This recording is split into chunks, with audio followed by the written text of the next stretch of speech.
Bienvenidos. Welcome to the HMBCC City Council. Tuesday, March 19th, 2024. May I have a roll call, please?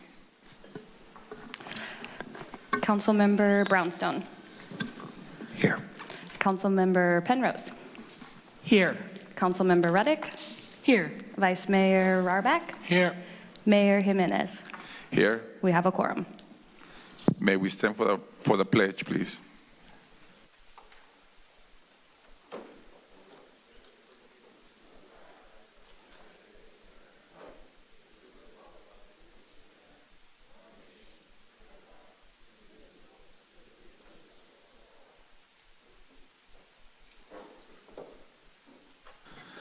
Thank you.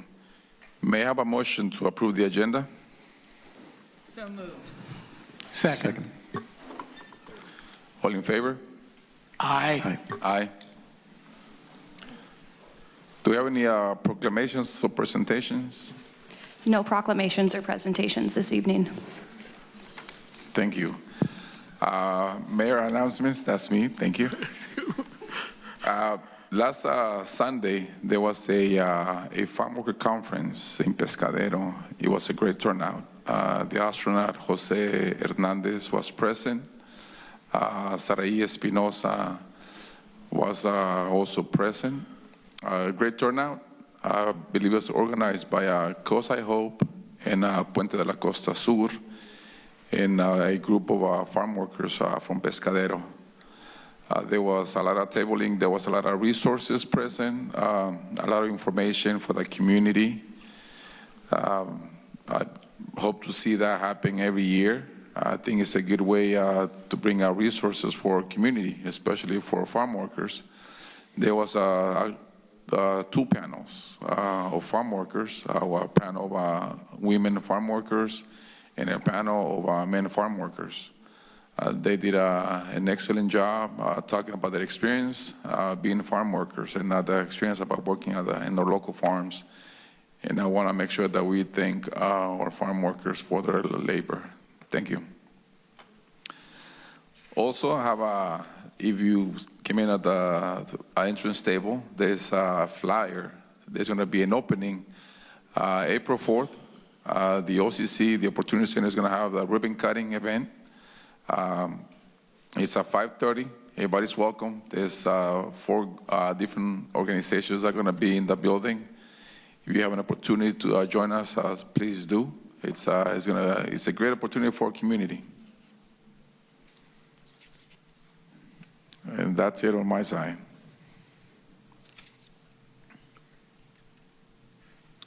Any reports from our recent closed sessions? Thank you, Mayor, Council. No recent closed sessions, so nothing to report out. Thank you. City Manager updates? Mr. Mayor, we do not have any city manager updates tonight. Thank you. Thank you. Now we are open for the public forum. You have any speakers? It's not, you've already announced it, so it's about the opening. Crystal and Geet.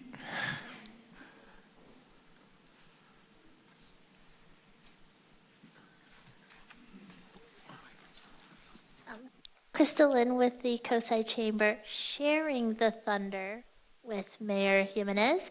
I also wanted just to mention the OCC grand opening, and that will have tours and small bites and lots of good a program that each one of the providers of the Opportunity Center will be able to give little updates on what programming they're bringing to the COSI, so we're really excited about that.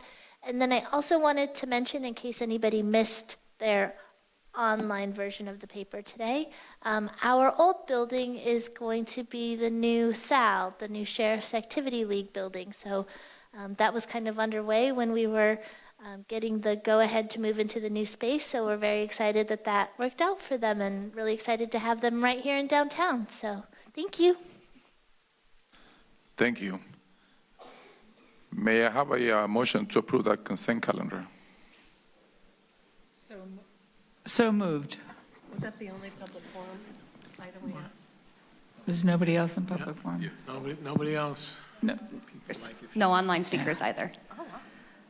Okay, I move that we waive the reading of resolutions and ordinances, that we accept the warrants for the month of January 2024, and that we confirm the receipt of the 2023 Housing Element Annual Progress Report. Second. All in favor? Aye. Aye. Thank you. Ordinance, public hearings. We have none. We move on to resolutions and staff reports. Item 3A.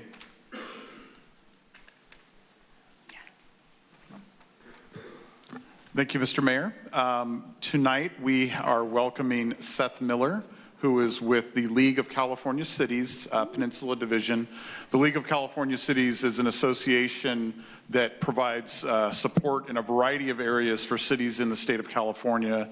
They're really an invaluable resource on a lot of fronts, but especially items like this where they can track legislation and help cities understand the implications of certain types of legislation and help us develop our own policy stances on certain things. So tonight, Seth is here to talk about an upcoming initiative, the Taxpayer Protection and Government Accountability Act. And attached to that, we have a resolution opposing that act. But first, some context from Seth. Thank you, Seth. Thank you so much for having me, Mr. Mayor, Vice Mayor, council members. Nice to see you and the public. It's a great opportunity, or at least excuse, to come down to your community, be here with you in person, and talk about the mayhem that's happening in Sacramento. This is an election year, and there's a bunch of ballot measures. So my presentation, I sent it over. I don't know if we need to get it up on the screen or not. I can just proceed with the context of it, but you know, the long and short of it is, I'll get into the details of what the proposition is, but you know, I don't get a chance to tell you about the League of California Cities. We've been around for 125 years, and this game of protecting local control, letting you decide what your community feels like, looks like, that's what we're here to support. So there's 482 cities that are members. You guys are members. I see you at events that we do from time to time, but I'm always looking for ways to engage you if you want to engage more in policy committees and state policy work. There's lots and lots to be done. But at the end of the day, these policies are driven by members. So what's important to your cities, whether it be innovative, you know, homeless programs you guys support, or it be fentanyl crisis that's attacking, devastating communities, that's where the legislation comes, and that's what we work on. So these ideas come from you guys. You know, the way the legislature or California government works, there's three real vehicles for how things happen. There's these bills, and this year there's supposed to be 3,300 bills that are going to go through the legislature. It's a lot to track. We have a team of lobbyists, and we're tracking maybe 160 of them carefully that we think are going to play. Then there's the Supreme Court, who decides on legal matters. And then there's these initiatives that come up. And in an election year, when they think the electorate's going to be out and robust, there's going to be a lot of them. 11 have passed the Secretary of State's signature gathering threshold. What happens next is they get assigned proposition numbers, right? They get Prop A, Prop 1. They get given their numbers or letters, and that doesn't happen until June. So I'm a little early here. Oh, my presentation's up. But the proposition I'm here to talk about tonight is one of the 11, and it is nefariously called the Taxpayer Protection Act, because we really, our analysts don't think it does much protecting at all. Thank you. All right. Sure, like that. Better. Thank you. I usually am not told I'm not loud enough, so thank you.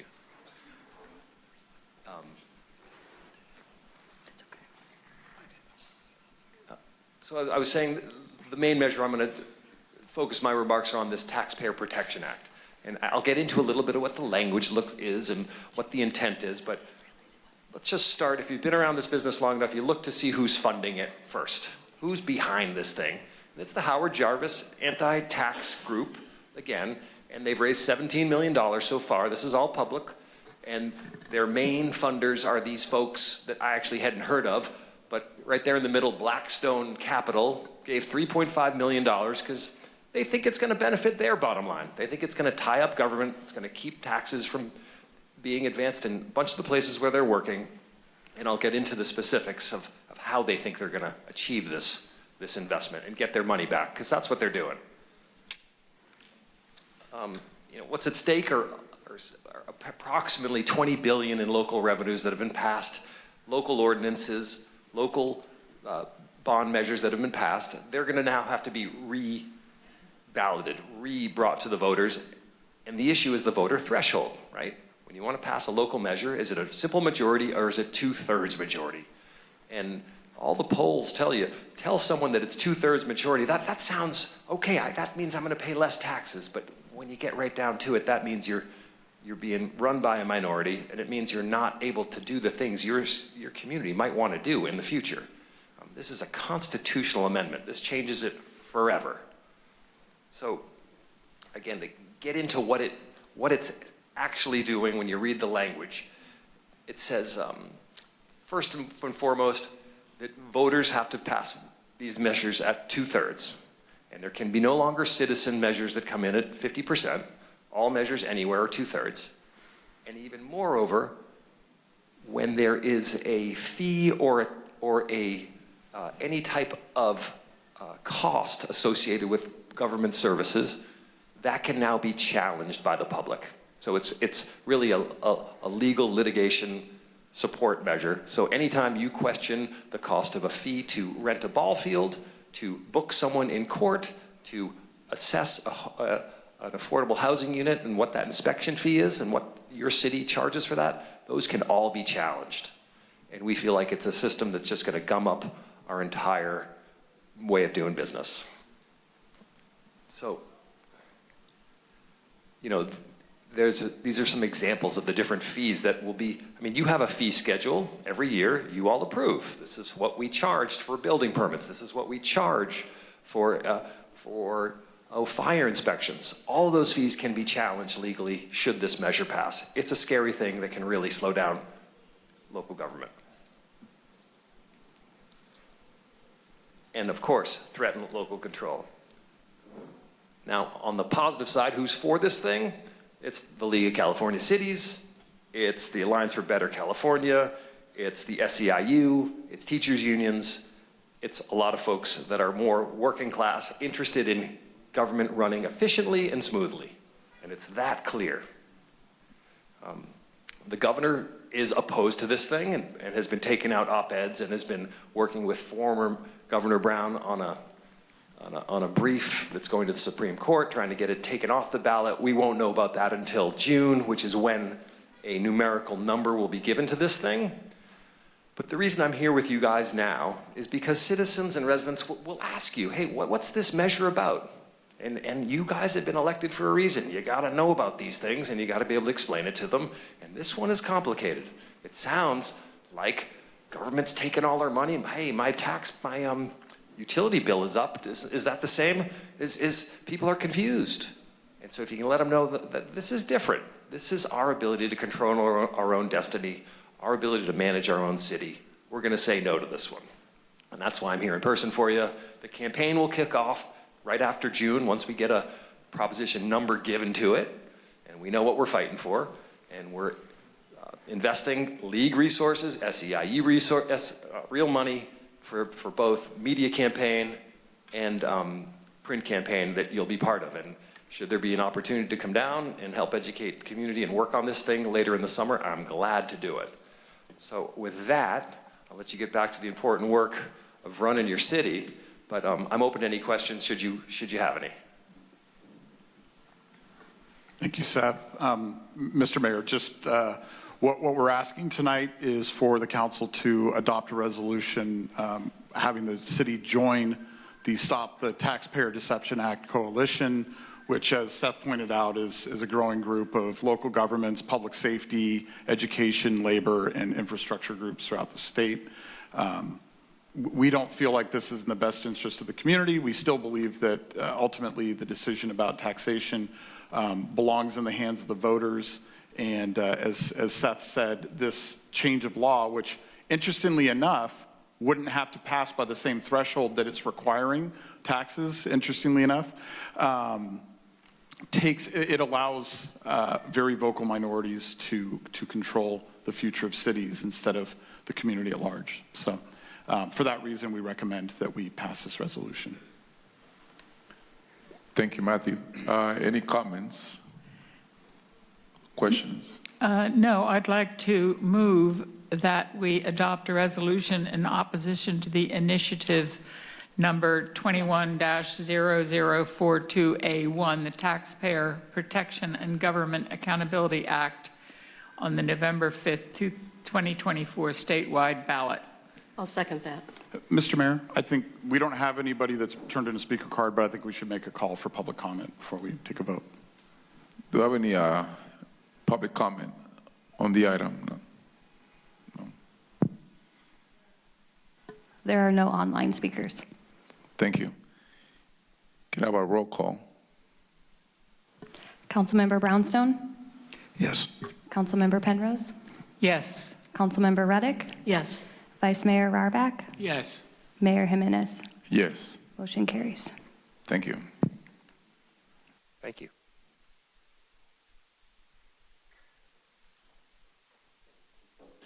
Okay, we are moving to item 3B. Thank you, Mayor, Council, members of the community. I'll be taking the lead on this item. I do have a short presentation of just 5 slides, and I am joined with me tonight online is Jill Ekus in her new role as assistant to the city manager. Jill and I collaborated on this staff report, and I'll be taking the lead, and I'll be asking Jill to chime in on any technical details that I may have missed. So this item tonight responds to Council's direction to bring back a future item to discuss and consider options for amending Measure D. The specific direction at the future item was to consider exempting ADUs. So we've brought back information along those lines. I will say our presentation and the options that we'll get to do include some variations of that in terms of potential amendments, but that is the main focus of the options. So before I get to the options, I did want to just provide some background. I know the council is well familiar with Measure D because you consider allocations every year and also oftentimes consider transfer requests. But for sort of general background, Measure D was originally, actually the first generation of Measure D was Measure A. It was adopted by the voters in 1991. And then subsequently in Measure D was a new initiative that was passed in 1999, I believe, which imposed a 1 to 1.5% annual population growth limit. It also, the additional 0.5% relates to additional population growth that can be allowed in the designated downtown area. So Measure D actually also includes a map of the downtown, and I do have a slide that we'll get to that will show where that downtown area is. So the 1 to 1.5% annual population growth limit, that is translated into Measure D certificates by looking at annual census data. And that is the way that the city calculates every year how many allocations may be allowed. And what staff does is we look at, or planning staff looks at the number of persons per household and does the calculation to determine how many certificates may be issued in order to not exceed that 1 to 1.5 annual population growth limit. So that's a process that takes place every year. Sort of going back to the process originally. So Measure D was passed by the voters, and then because we are 100% in the coastal zone, all changes to land use do need to be certified by the Coastal Commission before they may take effect. So that was sort of the next step to making Measure D effective. And in, let's see if I have the dates here approximately, looks like in 2009, the Coastal Commission certified the zoning code amendments that effectively implemented Measure D. So it took effect in 2009. And as a result of it being certified by the Coastal Commission, changes to those implementing ordinances would also need to be certified by the Coastal Commission. So the options we're presenting, most of them would require voter approval, and all of them would require certification by the Coastal Commission.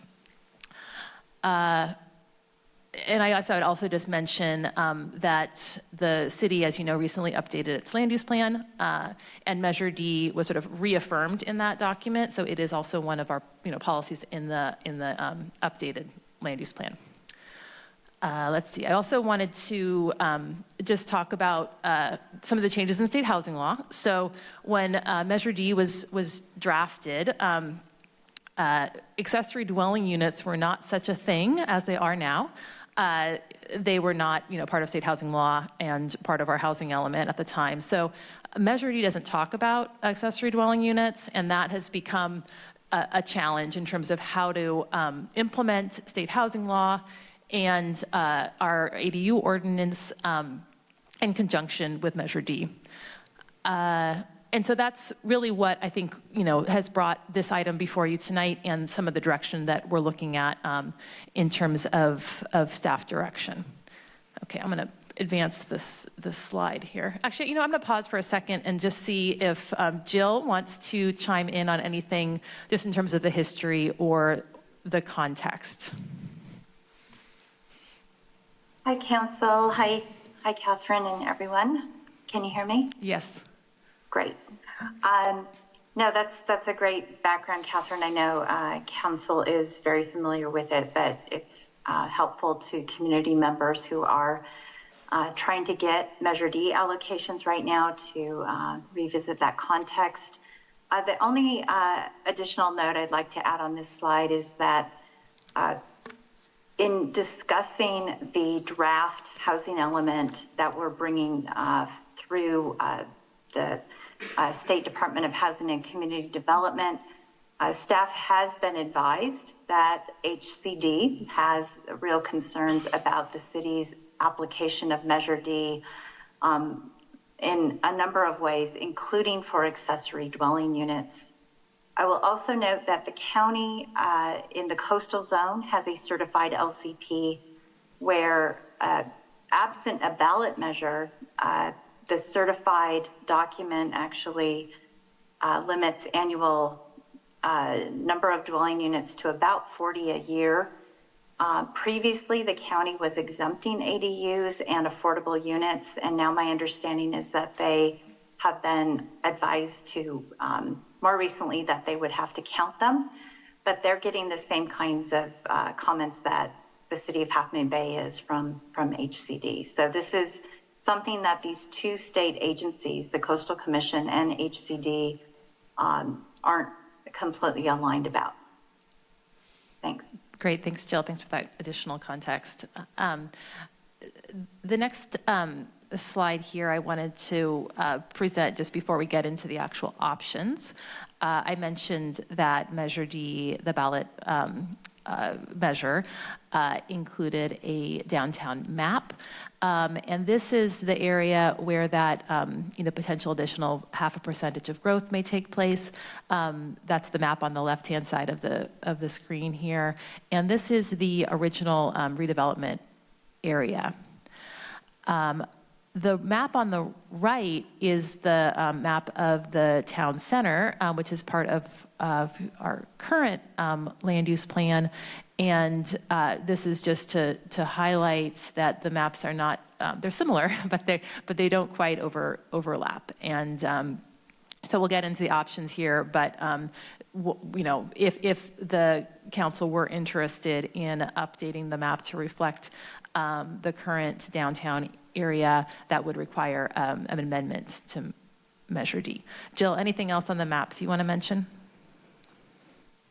Just briefly, that the town center map is the certified housing element, or excuse me, land use plan map that really was driven by this council as your priority location for concentrating development. Great, thank you. All right, so I'm going to move over to the options. And these are in the order listed in the staff report. So we've presented 4 options. There are certainly more than that, and they can be, I'm sure, mixed and matched, but this is really just to provide, with an overview of, I think, the variations here. So in terms of option 1, this option would amend Measure D to fully exempt accessory dwelling units. It also proposed to amend the downtown map to align with the current certified land use plan town center map. And the next column is show voter approval.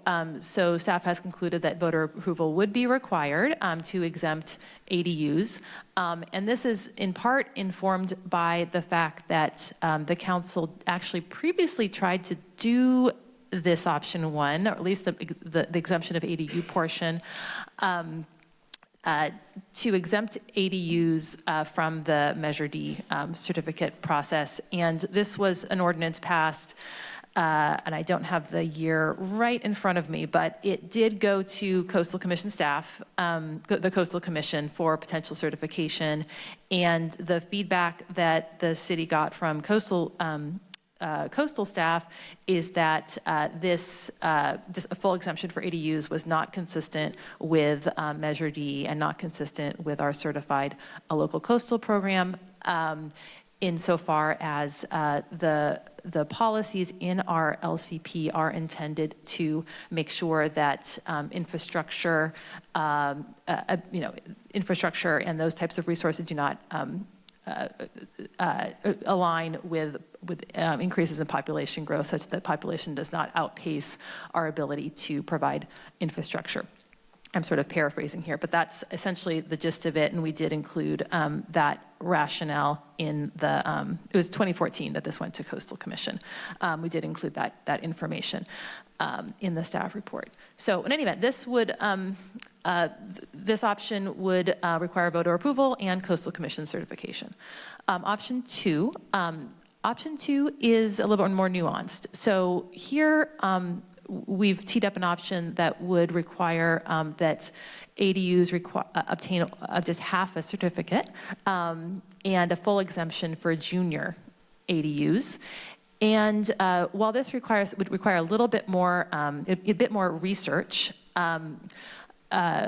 based on what we've currently seen, this may not require voter approval because the amount of population that's generated by ADUs and junior ADUs is less than that of a regular dwelling unit.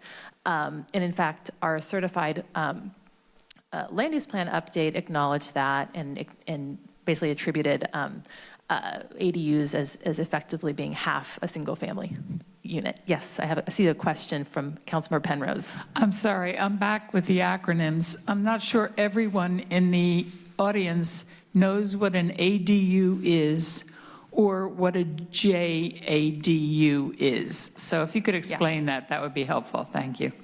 Great, thank you, and I appreciate it because you are always good at making sure we don't just blow past those acronyms. So ADU stands for accessory dwelling unit.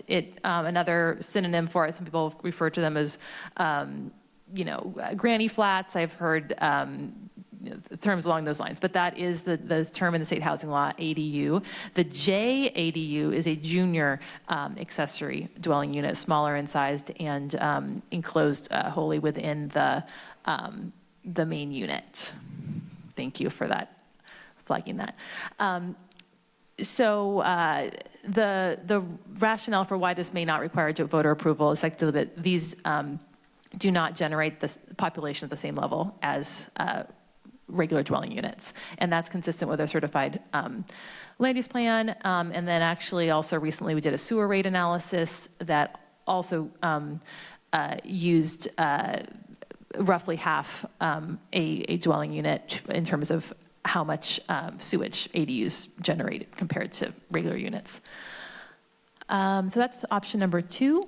And then option number 3 is, I think, more, I guess, robust an option in terms of what option 3 would do, and that would be to not only exempt ADUs completely, but it would also, exempt lower income units and amend the downtown map. That would require voter approval. There are certainly many variations on option 3. Perhaps, you may only want to exempt units, affordable units where the project is 100% affordable, but that's, various options within option 3. And then option 4 is basically the same as option 3 with the addition of exempting mobile homes. And again, these are sort of mix and match. So, these would, for the options that would require voter approval, there would be various different ways you could mix and match these.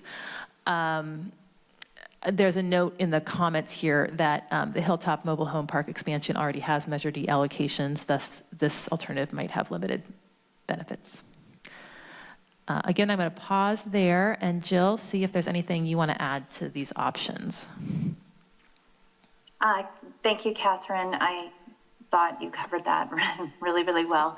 The only thing I want to double back on is for option 2 is I can confirm that with the recently updated land use plan, the build-out analysis, that build-out analysis assumed the city would develop all kinds of different commercial and residential units, including 500 accessory dwelling units, which were modeled as half a single-family home. And I want to reassure council that that is in the nitty-gritty details of that build-out analysis. Thanks. Great, thank you. Just so my last slide here is just in terms of next steps. Depending on council direction tonight, staff will do additional research. To the extent that council is interested in amending Measure D, then that would require an ordinance to be drafted and taken to Planning Commission for recommendation to the council. And as I noted, all options would require Coastal Commission certification, and several of them would also require voter approval. We also mentioned coordination with state agencies. As Jill had alluded to, we are kind of sometimes stuck in the middle, for lack of a better phrase, between Coastal Commission and State Housing and Community Development, these two, state agencies.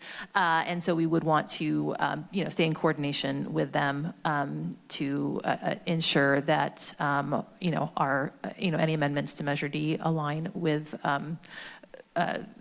and manage to cover both state priorities. So that concludes our presentation. Any questions? Thank you. Yes, Just question? one question. My assumption is that when you say exempt,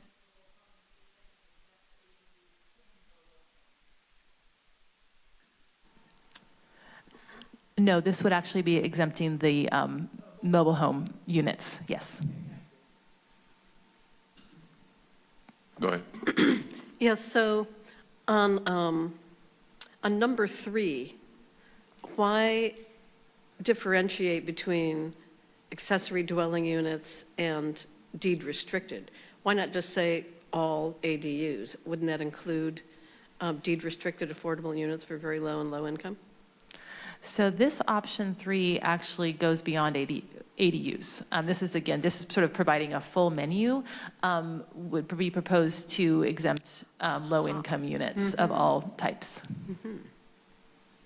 Okay. Any more clarifying questions or comments? Yeah. I just have a clarifying comment. So I, with an attorney, was the co-author of Measure D back in 1999, and I wanted to just give a little background on the map issue. So we prepared a citizen initiative, and we felt that we needed a map. And, we didn't have any map makers working with us, but we had the redevelopment map, and we thought that was close to the downtown core. And so, being somewhat in a hurry, we used the redevelopment map. So I do agree that anything we do really should amend the map, because it really doesn't represent all the town center, and it actually includes some properties that are problematic and really shouldn't be in the exclusionary zone, I think. So we definitely, at a minimum, need to, I think, amend the map to represent the LCP as currently certified. So just a little background on that. And I'd be wondering, do we have any public comment on this item? Yes, a question? Okay. Clarifying questions or comments? Yeah.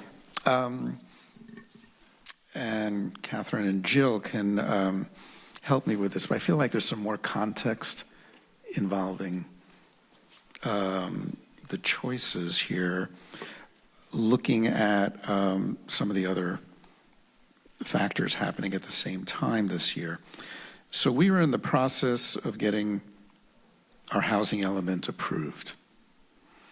So, and I don't know how many folks in the public are familiar with that whole cha-cha.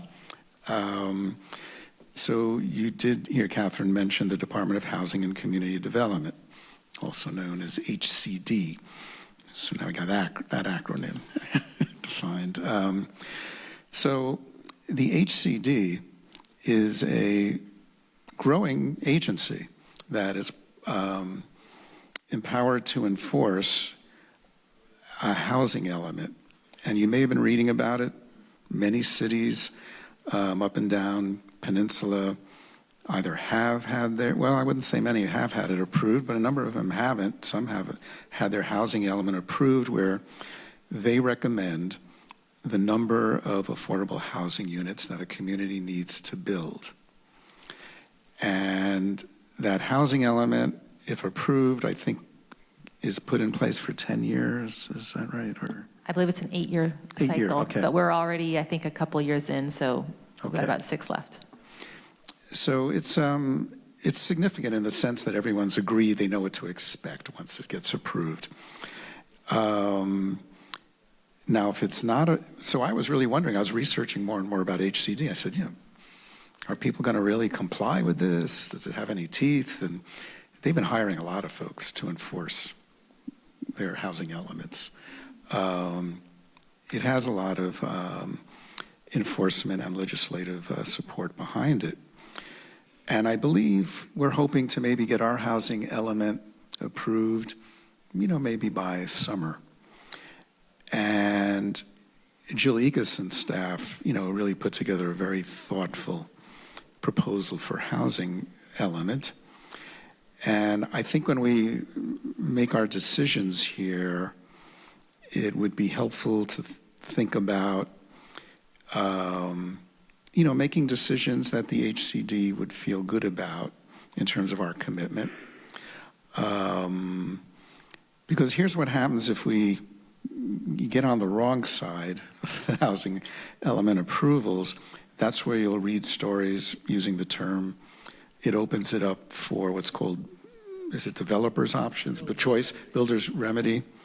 And that's when, if you're not complying, a builder can come in and put up multi-story buildings. You've seen some of those pictures up in San Francisco, 20-story building where everything else is 3 stories. So, there's some serious consequences, and, it's just, and it's a reality, but it's also the way HCD looks at it. We really do need more affordable housing, and we agree.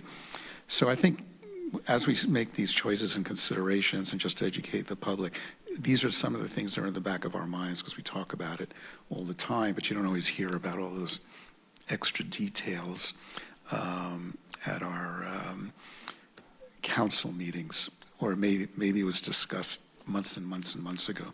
So I just thought it'd be a good time to maybe refresh and tell me if I have most of that right. That's the other thing. Yes, you do have most of that right, and I can say that it is my understanding that HCD has expressed concerns with Measure D, particularly as it relates to ADUs. And so whether that would be a barrier to getting our housing element certified, I don't know. And I'm going to ask Jill to chime in once I finish here, but I do appreciate you raising that point. I did want to just mention one thing related to builder's remedy. That is something that we've been tracking. There has been litigation in other coastal communities questioning whether that's actually available in the coastal zone. And so far, trial courts have determined that it is not available in the coastal zone, given that we are required to issue coastal development permits, which is discretionary. So there are some nuances there, but there are certainly, I completely agree with your point that there are, ramifications to not having a certified housing element, grant funding, and various other things. So we do, intend to get that moving along. Jill, do you have anything to add regarding HCD and the housing element? No, Catherine, I think it's going back to the challenge, Council, of having two state agencies that we're really hoping will help Half Moon Bay. Currently, the local agency is left having to bear the weight of figuring out how to harmonize state housing law with our Coastal Act obligations. And I think we've done that really well with our ADU ordinance, for example. And we tried to do it with our housing element, and yet we got a pretty strong set of comments on this particular item on the letter that's posted on our website. So just be aware of that. It's been a difficult topic to explain to our HCD reviewers because state housing law is very specific that you can't apply a local growth control measure to restrict ADU production. And yet the Coastal Commission has advised us in different ways over time. So Catherine, in her recommendations in this report that I worked on with her, we're trying to really thread a needle and find a way out of that conflict. We would love it if Coastal Commission and HCD could agree and support the City Council in what you'd like to see done here. Thanks.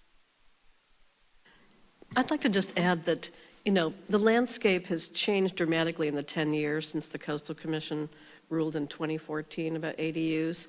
A lot more legislation, the various actions of an agenda of Senator Weiner. And in fact, after the shooting last January, he actually wrote an op-ed for the Chronicle attacking our own Measure D. And he's got a bill now that would exempt, portions of San Francisco from the coastal zone for the purposes of, more housing.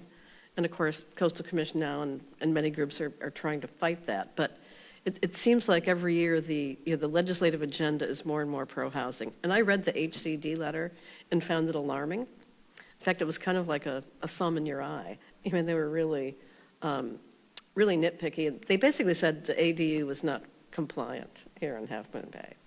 So that's just a little more, background that concerns me. And I think, thumbing our noses at it is very high risk sort of action. So I'm concerned about the landscape we find ourselves, at the moment. And I think you said thread the needle. Yeah, I think that's something we have to work out. And I think we ignore it at our peril, especially now that, we're in a very vulnerable position financially, and we'll have to pick and choose what battles we fight. And so. Thank you. Any more clarifying questions? No? We're going to move on to our public comment. I have Rachel Bras.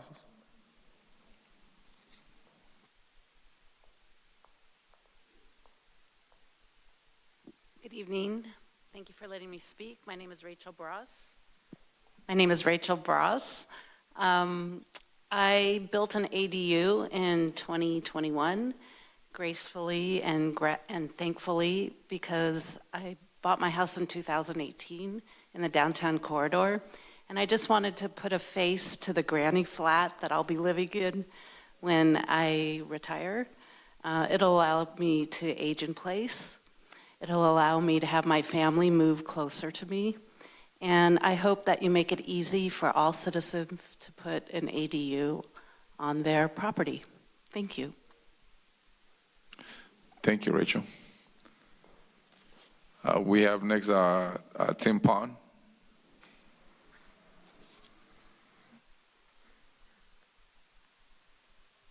Good afternoon. My name is Tim Pond, and I've lived here on the coast for 34 years. I actually just like to speak directly. I like option 2. I think it would provide enough of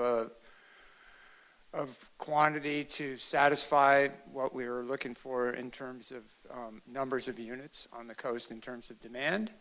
I think also that I don't understand why we can't also do a downtown map modification as a separate deal. And I think farm worker housing and low income housing should be exempt. And that I can't understand, after everything that's gone on, why we still make things like farm worker housing go through a Measure D process, and that hasn't been addressed, along with other zoning rules which prevent farm worker housing from being built. And just real quickly, in terms of the population growth, I actually design and build ADUs, and I don't need any more work. I do work in other locations and other jurisdictions, probably 5 or 6 jurisdictions, and I can look at, in the ones that I've done in this town, there's population that moves from having 2 families in one house to having each their own unit in the same house in 5 instances in the past 2 years out of maybe 10 that I've done. There's also elderly housed in one of them. And then there's my client, Jose. He works at the sewer district. He was living with his wife in a house, and they moved into an ADU on the property. So that's another one where there was no real population growth at all in some of these. In some, there is a rental population growth. And then I'd just like to share with you one text I got when I asked somebody to come to the meeting tonight. It was from Marin Holt, and she said I could use her name. I helped them with an ADU. She said, Abby, her daughter is outside playing with her tenant's son right now. So sweet. Don't think I can make it, but you can talk about us if you want. Providing housing for a family that was previously homeless and living in their car with an infant. And that's the text I got earlier tonight. And that's the kind, and you do see people renting some of them out at market value. And again, that helps to make that house more affordable to them. But it's the stories like these that, help me do what I do every day. And I really appreciate your consideration here. Thanks. Thank you, Tim. Next, Sarah Bueno.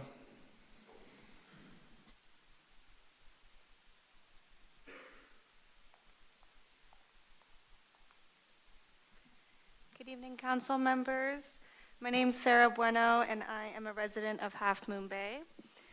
It was always a dream of mine to be fortunate enough to be in close proximity from my family members, allowing my children the opportunity to grow up with their cousins, aunts, uncles, and grandparents. The only way that was possible for us was to combine my income with my sister-in-law's and purchase a single-family home together. We were able to find a home that had the potential that we were looking for. Almost immediately after taking ownership, we started the process, which included applying for the Measure D. Our home was 2 levels with a fully functional upper section, and the lower level had the space, but wasn't operational for a family to live independently. So we used upstairs resources for almost a year before we were granted permission to start construction. Tim Pond was our contractor. We were overjoyed to be able to work with our existing square footage to make it functional for our 2 families to live comfortably and privately together. Getting creative with our existing space made it possible to have our dream become a reality. I hope that this option becomes possible for other coastal residents as well. Thank you. Thank you, Sarah. Any more speakers? We have one online speaker. Whenever you're ready, speaker. Hello, can you hear me okay? We can, but if you could speak a little bit louder, I think we could hear you better. Okay, great. Sorry about that. My name is Jennifer Matzon, and my husband and I own a neighborhood infill lot in Arleta Park at 1049 Railroad Avenue. We have applied for Measure D for 4 years in a row, 2021 through 2024, to build a single-family home and an ADU that we plan to rent to folks in the community. This year, we have also submitted an application under State Bill 330, or Builder's Remedy, because, currently Half Moon Bay is not in compliance with the housing laws in California, and so we had that opportunity to submit that application as well, which we have done. Overall, the allocation of Measure D to accessory dwelling units has definitely contributed to the housing crunch in Half Moon Bay, as well as prevented us from building our single-family home and ADU that we plan to rent. We strongly encourage the City Council to address this issue as quickly and effectively as possible. Thank you very much. Thank you. We have no online speakers. Council. Vice Mayor. Thank you, Mayor. Measure D is a growth control ordinance. It's been in effect for 25 years, or been on the books for 25 years. One of the important parts of our initial planning was that we wanted to keep Half Moon Bay the small coastal neighborhood that we all would like to keep. Measure D has worked in that respect. So one of the options that has not been discussed is an option to keep Measure D the way it is. Let me tell you a little bit about what the consequences would be if we granted either exemptions for ADUs or gave them a half a Measure D certificate. The consequence would be that there would be more single-family houses approved, because up to now, the majority of the Measure D applications have all been for ADUs. So if you suddenly either exempted them or gave half a allocation, then inevitably the result would be that more people would be building single-family houses. I don't think that's the way we want to go. The argument has been made by HCD and the state in general that ADUs are affordable. I don't think that's true. Most ADUs rent for market rate. I believe that if we really care about affordable housing, and I am passionate that that is where we need to go, we need multifamily, rent-subsidized units like what we're talking about at 555 Kelly, 880 Stone Pine, Metzger perhaps. That is the kind of affordable housing that, from my perspective, makes sense, not increasing the number of ADUs. I don't think that is the direction that we should be going in. So I will not support any of these options. Thank you. Thank you. Council. I certainly wouldn't want to have happen something you're talking about. For instance, a subdivision, a new subdivision in some area of town where each home, you have a single-family home and each one has a junior ADU and an external ADU, and for some reason they're exempt. I would not want to exempt new single-family housing in in new subdivisions, right? I don't want to exempt subdivisions, even if they have ADUs. But I do like the concept of the multi-generational housing. I think that's the future, because I don't think younger people are going to be able to afford single-family homes the way we're going. And increasingly, people are opting out of having their aging parents in skilled nursing facilities, which have become real hellholes and aren't regulated. I support this concept of multi-generational housing, and I would like to exempt ADUs, for existing properties. HCD might not like that, but I like the concept of allowing that density for that purpose. And I don't hear from people a lot of profit motive in it. I hear a lot of interest in providing housing for family members. And even from people who would like to rent their units, to low-income people. So, but I do think, I do support item 2. If we can do that administratively, I think we should do what we can do administratively with the junior ADUs and the half allocations. But I would like to see us amend the map and give the public, to weigh in on the issue of ADUs, maybe ratifying a decision about number 2, but then maybe considering exempting ADUs. But I agree with Harvey, I'd hate to see that encourage subdivision development or build out of subdivisions, and especially like in greenfield areas, where we have open spaces now. So I don't know how we deal with that.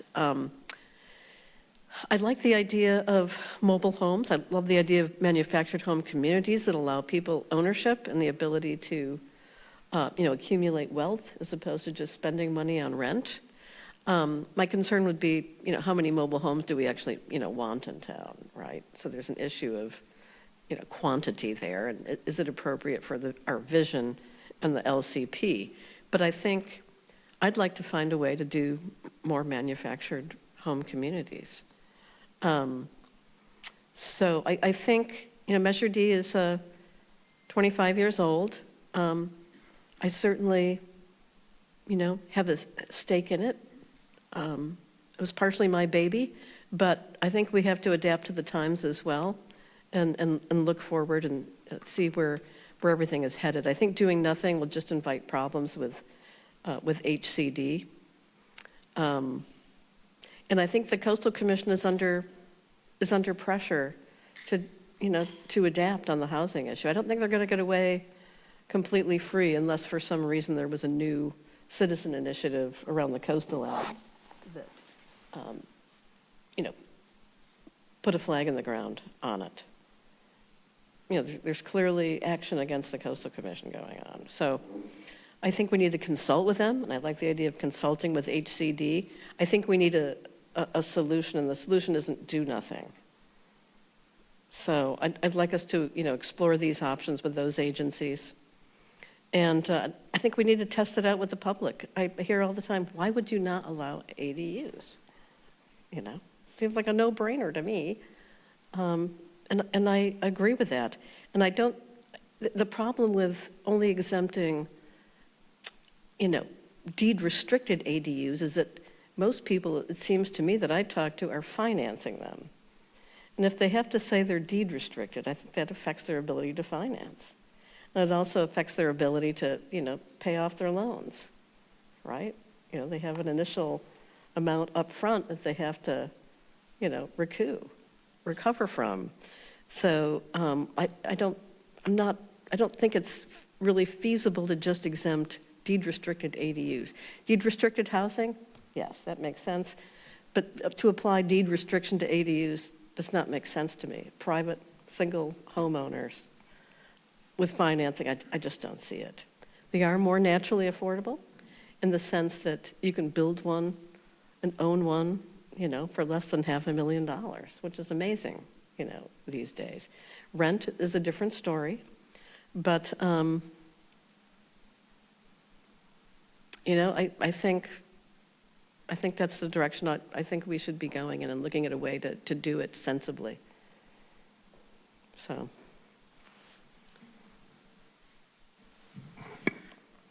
Yeah, I agree with Councilmember Ruddock in the most, in most ways. I'd like alternative D. I like the idea of exempting junior ADUs.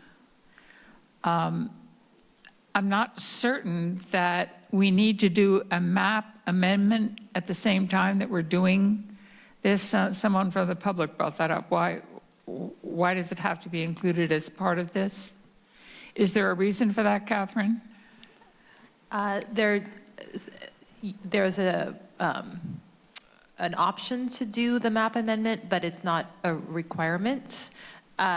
One thing I would note that if council's interested in amending the map, that would need to go to the voters because that map is part of the ballot measure. Option 2 does not include amending the map because it's intended to be an option that may not require voter approval. Right, right. Okay, good. So the map amendment, which I think should be done, does not have to be part of any of these alternatives. Correct. Okay, good. I would, however, like to see deed-restricted affordable units, those that are low and very low income, exempt from Measure D. I think anytime anybody's going to build an affordable unit, go for it and make it as easy as possible as we can for them to build that. We need low-income housing more than we need any other kind of housing. I also like the idea of multi-generational housing. I think that's critically important in our town. Our population is aging. I'm a good example of that. And I have an ADU that my sister is living in now. And I don't know what's going to happen over the next 10 years, but I'm hoping that at some point, someone in my family will be able to come and live with me as I age. I don't want to be in a skilled nursing facility or an old person's home. I don't want to be old. I know, it's terrible getting old. Anyway, I am in favor of alternative 2 and alternative 3. What about mobile homes? Mobile homes, I don't know yet. I don't know yet. That might be a place for more staff work, is just what would the impacts of that be, right? Yeah. Can I ask one clarifying question about Councilmember Penrose's preferences? Sure. So you mentioned you like alternative 2 and 3. 3 does include amending the downtown map. And I would just note that option 3 would need voter approval. And so if you are interested in amending that map, you only want to get voter approval one time. So I guess I'm asking whether you would be okay with including that as part of the package. I'd like to have an option, an alternative 2.5, which includes 2, and it includes exempting deed-restricted affordable units, but does not include amending the map. How's that? Understood. That would require voter approval because the deed restricted. Deed restricted Yeah. would require voter. Yes. Okay. Okay. Well, if we're going to need voter approval for the one, we might as well amend the map at the same time. We need a new map, too. We do need a new map. Yeah, we do. I wasn't certain we needed to do it at the same time. Yeah, that was my So- clarifying question. So I think Great. you answered it. Thank you. Yes, 2 plus 3. You want to go or you want me to go? Let me go. Okay, go. Let me give it a try. Let me say something.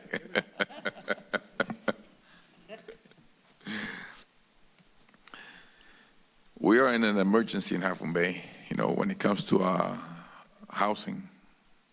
So this is the change of, I know a little bit of history about Measure D and why it was,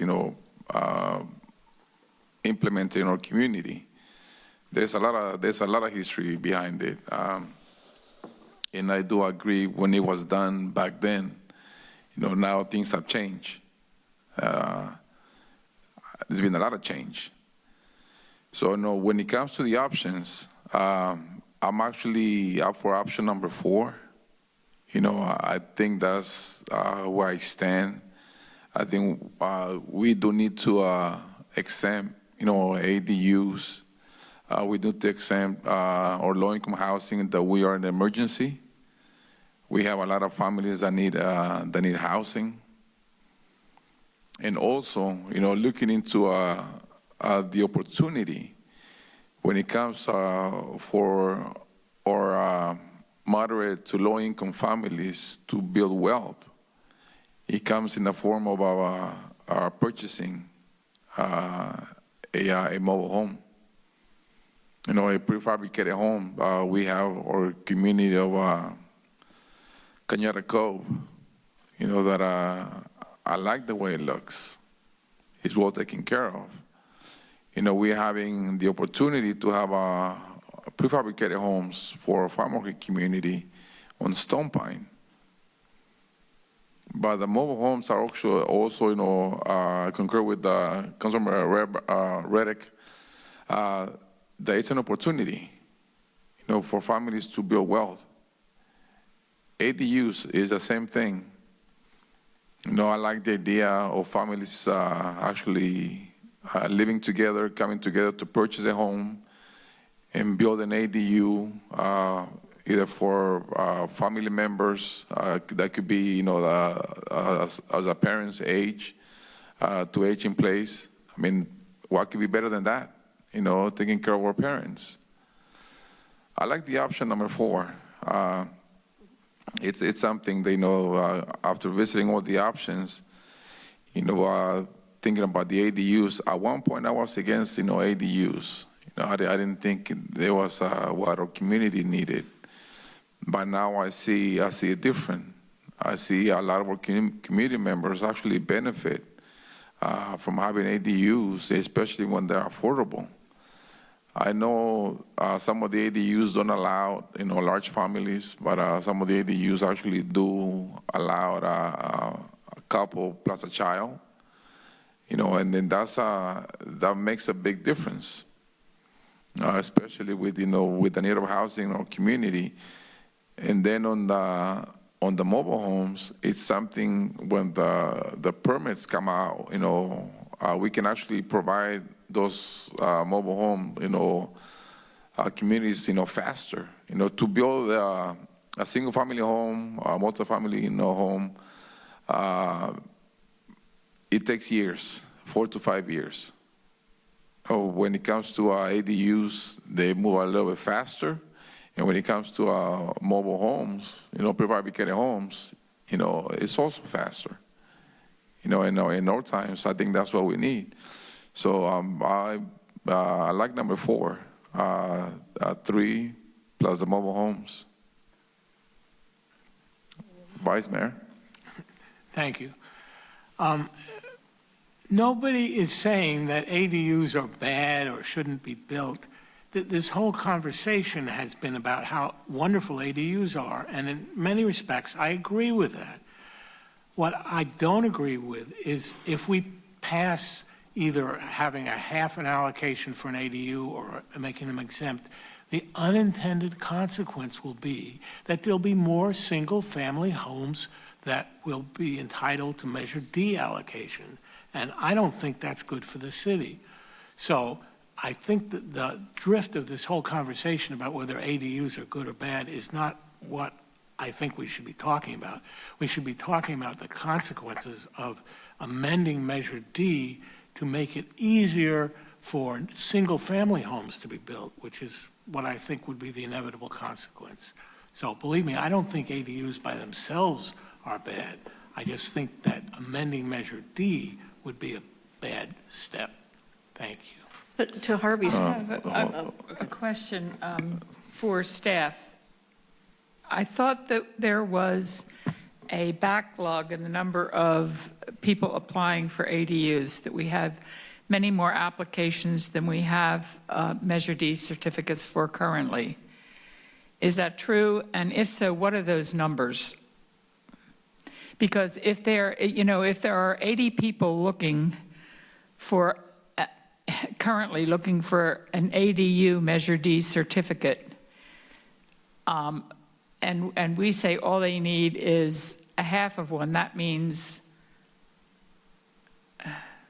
the potential that, I don't know, how do the numbers work? I can't seem to do the math in my head right now, but there's an issue here, I know it.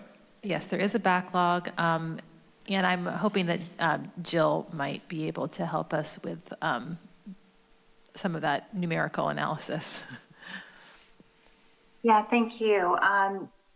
I am just getting my head back into the game about what's going to come forward to the Planning Commission for ratification.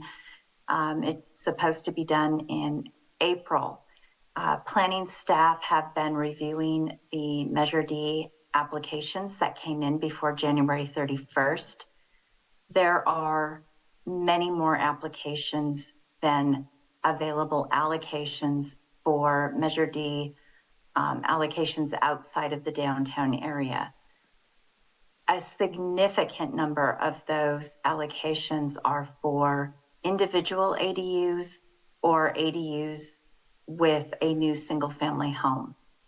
And the ADUs are, as far as we can tell, they're, as you heard tonight from community members, they would be used in a range of ways for accommodating family members, for setting up aging in place and other things like that. So it's just more than we've had in the past. And if you want specific numbers, I need a few minutes to pull a couple files up. But do know that this trend has been going on for a few years, and that's why you heard a commenter come to you mentioning that they have not been able to get allocations for several years in a row. Great, thank you. I would love to have those numbers if possible, if you can get them tonight. If not, Jill, we can get them later. Yeah, to Harvey's point, I don't see a problem if it's a single-family home, infill lot. It's not part of a proposed subdivision or PUD.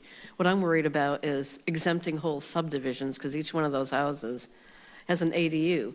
And the problem with subdivisions anymore is that a lot of the home development is speculative, right? It's large corporations, building, tract homes, and, that would not be good for Half Moon Bay. So I think we need to find a way, to avoid this bigger problem of just opening the door to subdivision development, right? So I'd like us to, get a handle on that issue. Because I think we want to avoid that sort of outcome where we're now allowing 60-unit subdivisions and each one has an internal ADU and 2 external ADUs or one, I think that's a problem. That would be opening the door to uncontrolled growth in my mind. So I think Harvey's raised an interesting point that I'd like to see, addressed. But, and I'm happy to look at the information on mobile homes. I think we talked about that previously, so, yeah. Do we, Well, regarding mobile homes in Half Moon Bay are by no means inexpensive. I think when you look at the price of mobile homes here, people are often shocked of how expensive they've gotten. Unless they're somehow subsidized at the front end, which is what we're looking at. For some mobile home communities, it does not necessarily translate to inexpensive housing. And, there's a difference between owners and renters. I think the more we can encourage owners is great. On the other hand, there's people who have rented mobile homes for like 20 years, so it might be good to have a mix. I'm not exactly sure what that mix is. I just want to clarify one thing. Number 4 is really 3 plus 4, correct? correct. Just just want to be absolutely sure, reading that correctly, because,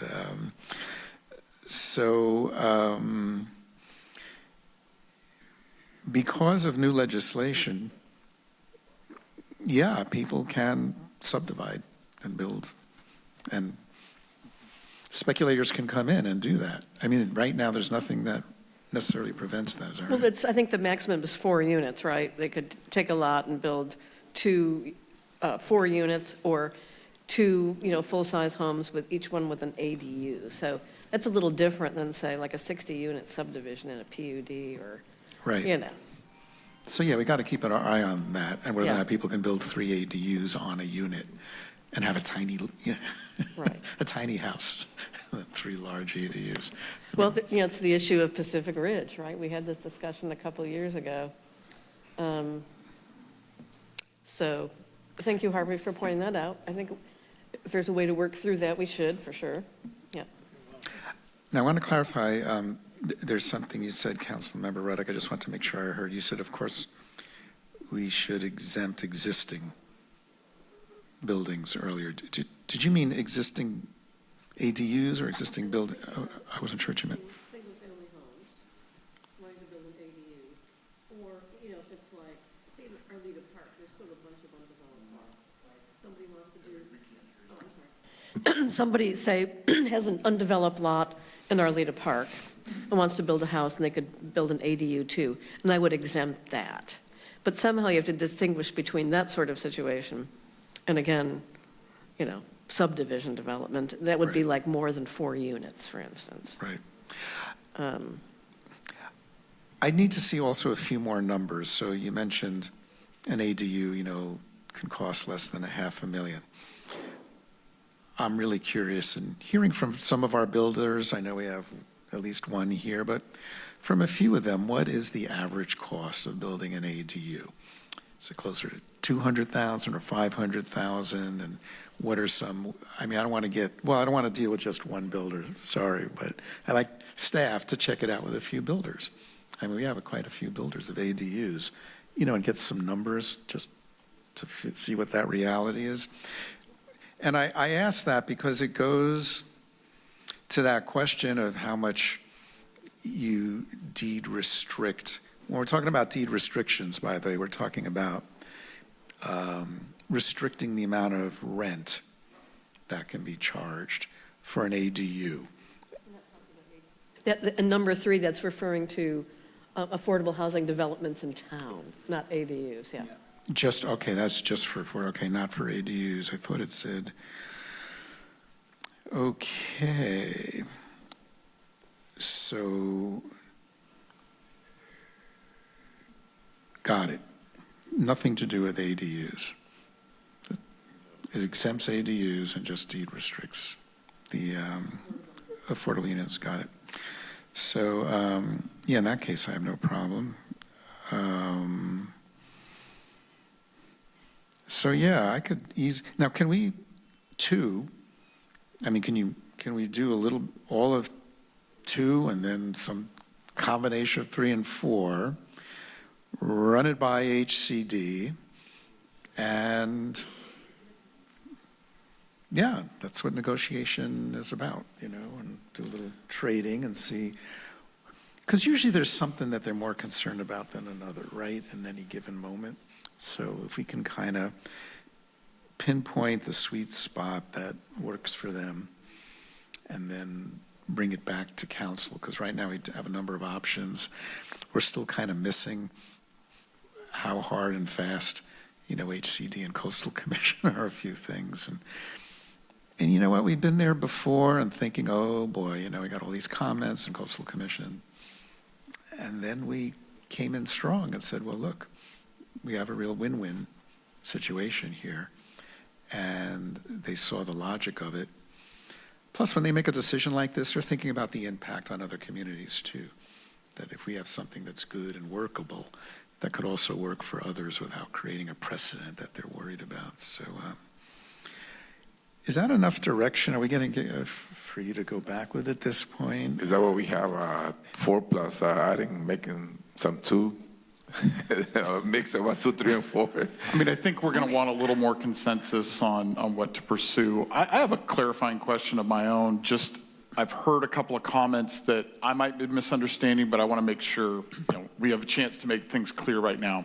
I've heard a couple of comments about somebody building a new home, whether it's a subdivision or an infill lot, and they do a single-family home plus an ADU, and since they have the ADU, they're exempt.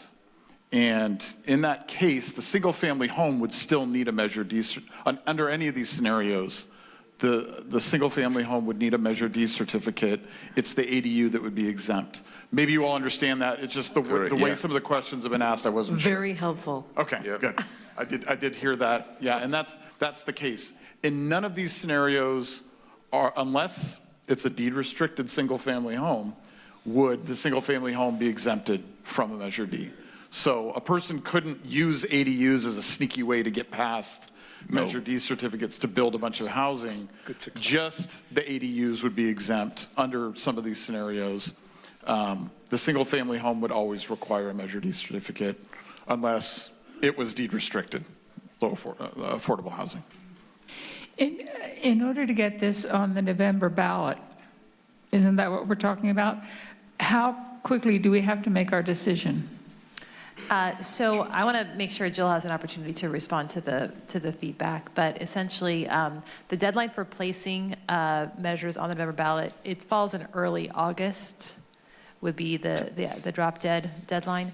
I know you oftentimes take cancel a meeting in August, so actually effectively it's this usually the second meeting in July.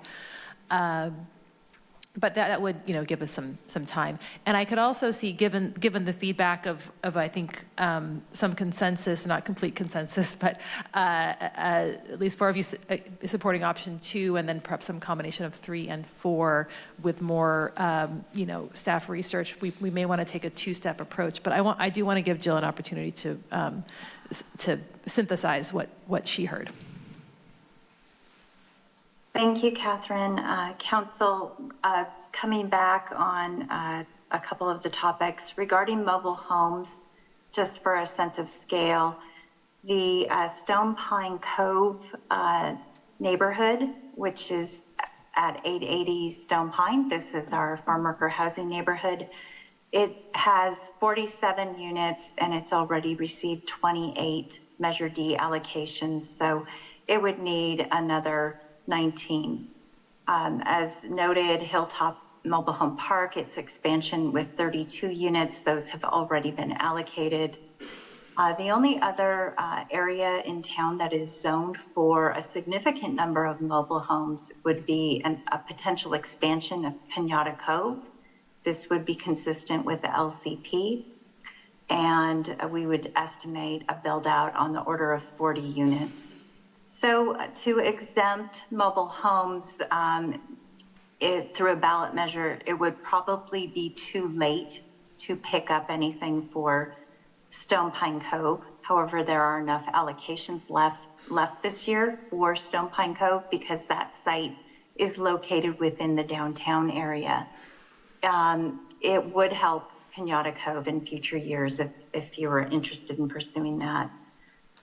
Regarding subdivisions, I'd like to confirm and agree with what your city manager described, is that this would not exempt any of the single-family homes.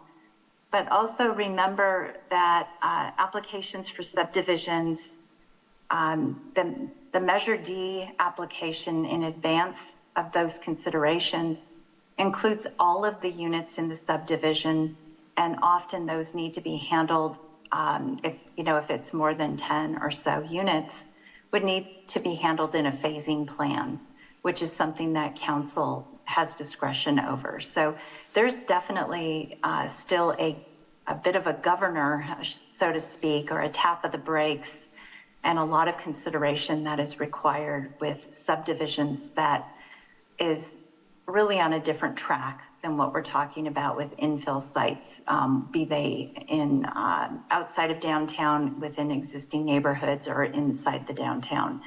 So staff sees that the ranking, in fact, is even has a different course in the code.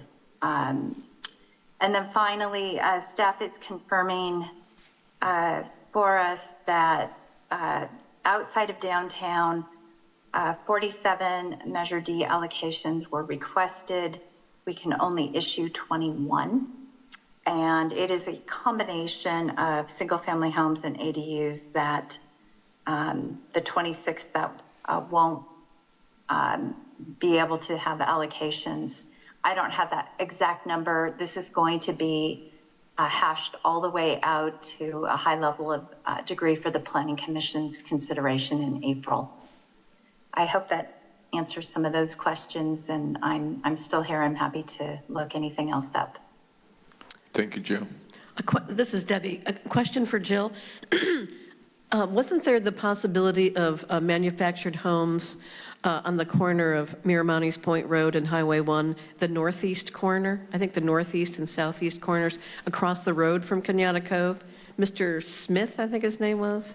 That's right. So that is one of the workforce housing overlay sites that came through with the land use plan update, this, which allows for farm worker housing on properties in the rural coastal land use designation. Mr. Smith already has 3 allocations, I believe. His project could be exempted as mobile homes, but it could also be exempted as affordable units. So the workforce housing overlay requires that units be affordable, whether they be in association with agricultural land uses or other underlying land uses, such as public facilities like a school, where teacher housing or faculty and staff housing would come forward. So Mr. Smith's property could check multiple boxes that you've been looking at. Fortunately, he already has half of his allocations and doesn't need that many more. Thank you. Can I make one more clarification? Yes. Just while we're doing that? I've heard a couple of times a combination of options 3 and 4, but option 4 is just option 3 plus mobile homes. So I think it's either 3 or it's 4. You know, I don't think we have to. There's no 3.5. I think in this case, I think it's either 3 or 4. So 4. I mean. So yeah, I think we were some talking clarification from council if there's a majority direction on 2 and what to do 4. with 2, and then either 3 or 4. 2 and 4. 2 and 3. 2 and well, 4 and 2.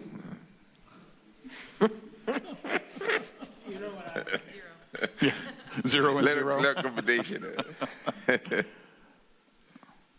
Yeah, I'll go with 2 and 4. Okay. So we've got a majority asking us to pursue 2 and 4. Councilmember Penrose, is there information as we bring this back in the future that would be helpful for you in distinguishing between 3 and 4 related to the mobile homes?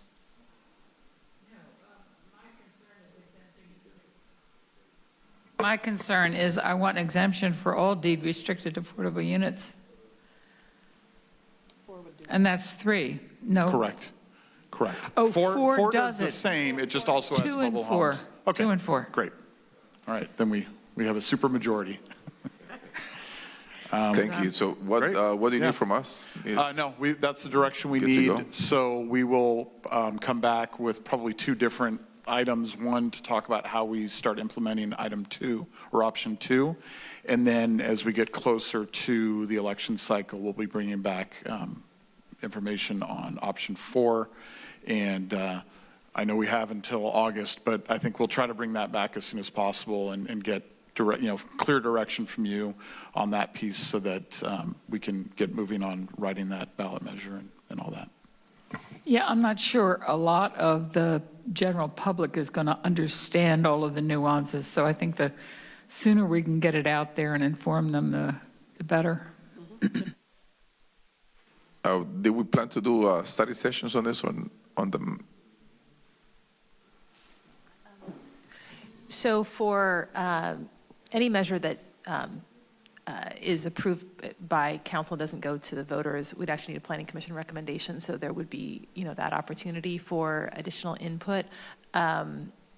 Again, Jill's very good at outreach and community input. So Jill, do you have any additional thoughts about, ways to get the most input possible on this topic? I appreciate the question.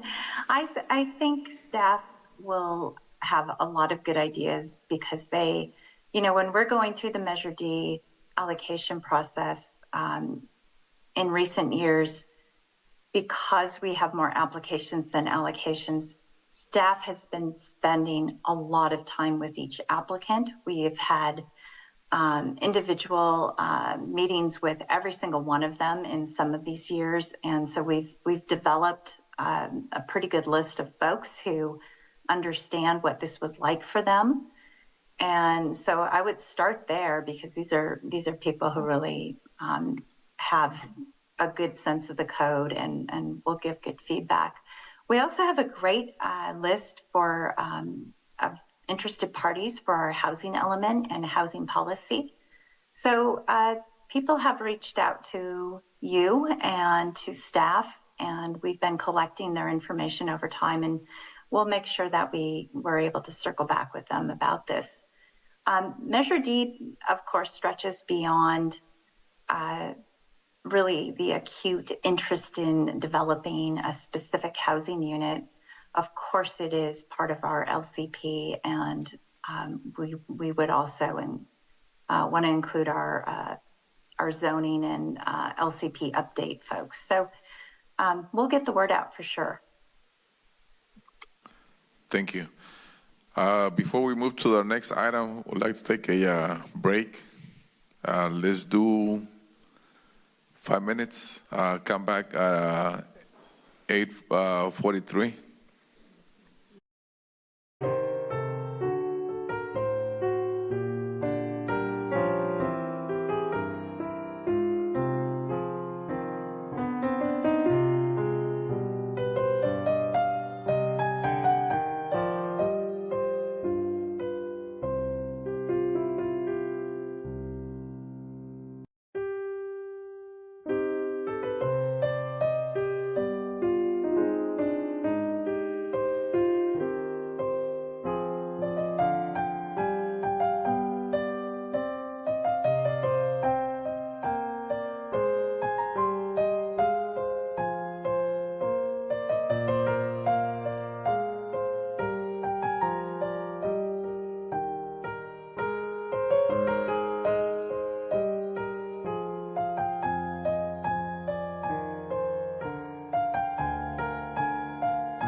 Are we all ready to continue? Yes. Okay, we're going to move on to item 3C.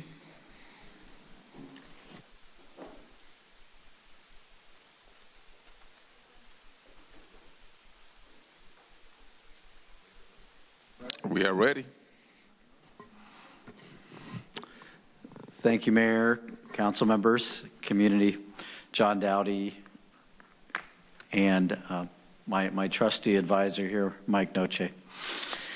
And we're here to conduct a work session to talk about rent stabilization as well as additional tenant protections. And I'm going to apologize right up from the front.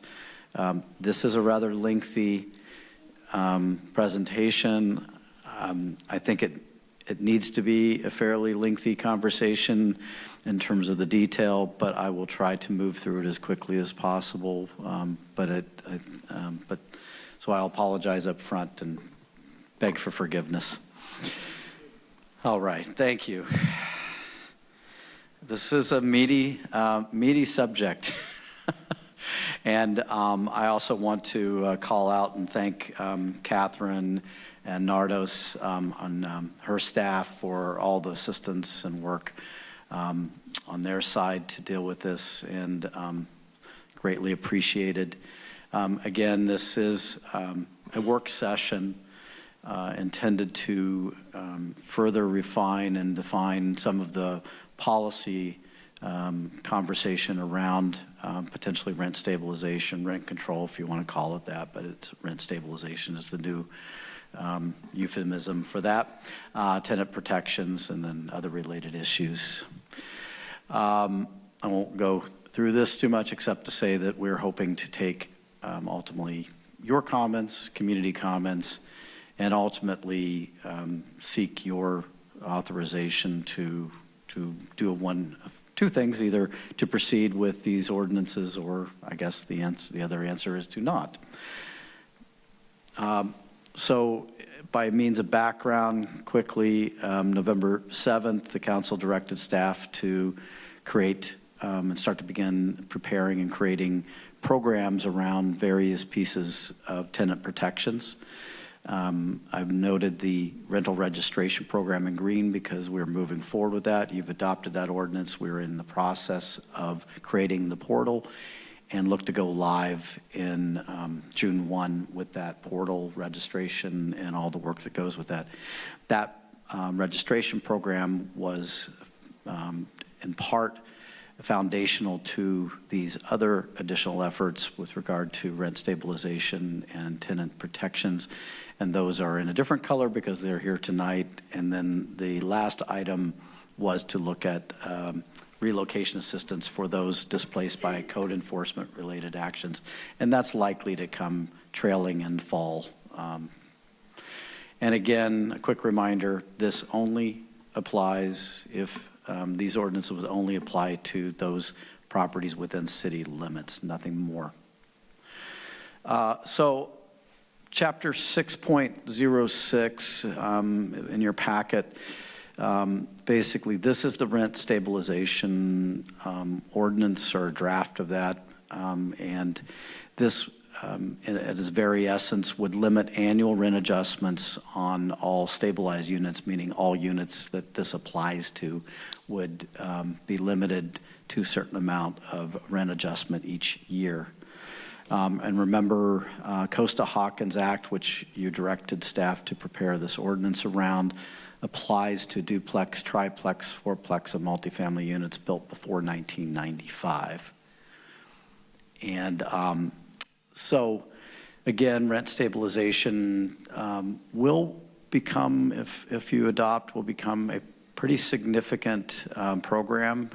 And it has been your direction previously that this would be administered by the city staff, and which means it could also become ultimately a contracted duty, but at this point it really would need to be a city staff effort.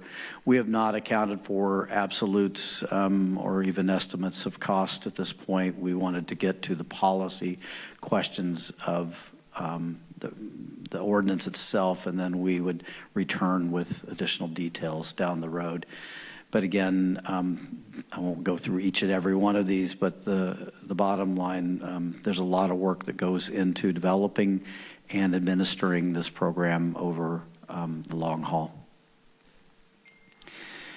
We included several policy questions in the packet, and I've just reiterated sort of these. And the bottom, line on this one is that we have recommended, based on what we've seen across many ordinances, an adjustment, rate adjustment that would be limited to either the lesser of 3% or 80% of the consumer price index.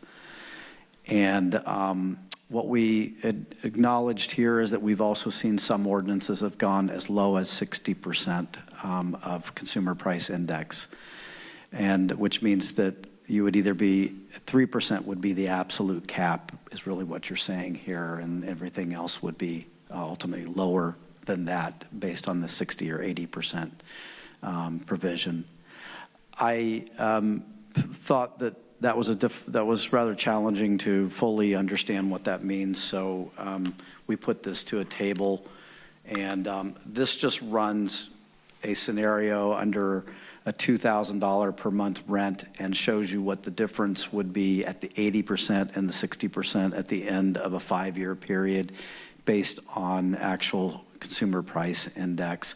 And what you're looking at is that ultimately would be about a $53 per year difference between the 60 and the 80%, the way the math works out. And I note here that only one situation when we had the very high CPI, consumer price index, in 2022 at 5.6%, would the 3% actually ever apply on this. So for the most part, for this sample of time, this would be only 1 year in which the 3% was actually the figure used. And when I looked at about a 12-year cycle, there was only one other year in which the 3% would have been applicable. So the rest of them would have been below 3% over that time. This is important because obviously there's sort of a compounding effect of those increases. And so if you have, slow the compounding effect, then obviously the rent increases and the adjustments that would occur over time will reduce over that same time frame. The second policy question really deals with limiting the rent charges under subtenancy, and I want to be clear. There was a question asked at before the meeting started. Are you eliminating subtenancies under any of these provisions? And the answer is no. What would this do in the context of the rent stabilization? And basically what it suggests is that no one who is basically subleasing or allowing room sharing would be allowed to profit from that room sharing. They could pay their rent, what's set by a stabilized unit rent, but they couldn't charge based on the individual rooms and units, how they've allocated those. They could not charge more than what the cumulative amount of the rent stabilized unit value would be. So they cannot basically make money off of that as a stabilized unit. And this is only what we're only applying to a unit that is part of the rent control program, and that provision would apply to that. So that is what that provision applies to. This another policy question gets into some of the nuance of rent control. As you've seen, the ordinance would limit somewhere between 3 and a little less than 3% maximum annual rent increases. Now, there are situations in which an owner may need to do significant capital work, maintenance work that's something really very significant and things of that nature. And this ordinance would allow for a petition in that situation for additional rent adjustments in the event that there was that provision. Now, city attorney, staff, and city staff have talked about this. There may be a way to incorporate this into the broader petition process, but there's generally provision within rent stabilization that provides for some relief and encouragement of reinvestment in the properties. One of the biggest arguments used against rent stabilization is that it disincentivizes maintenance of properties, and this is a process in part by which we at least would allow a landlord to ask for consideration provisions. This provision and any other petition that a landlord could apply to could also be challenged and questioned by a tenant as well. So there is a check and balance in that process. Then comes the Rent Stabilization Board question, and I think I've heard this question raised a couple of times in private conversations, one-on-one conversations.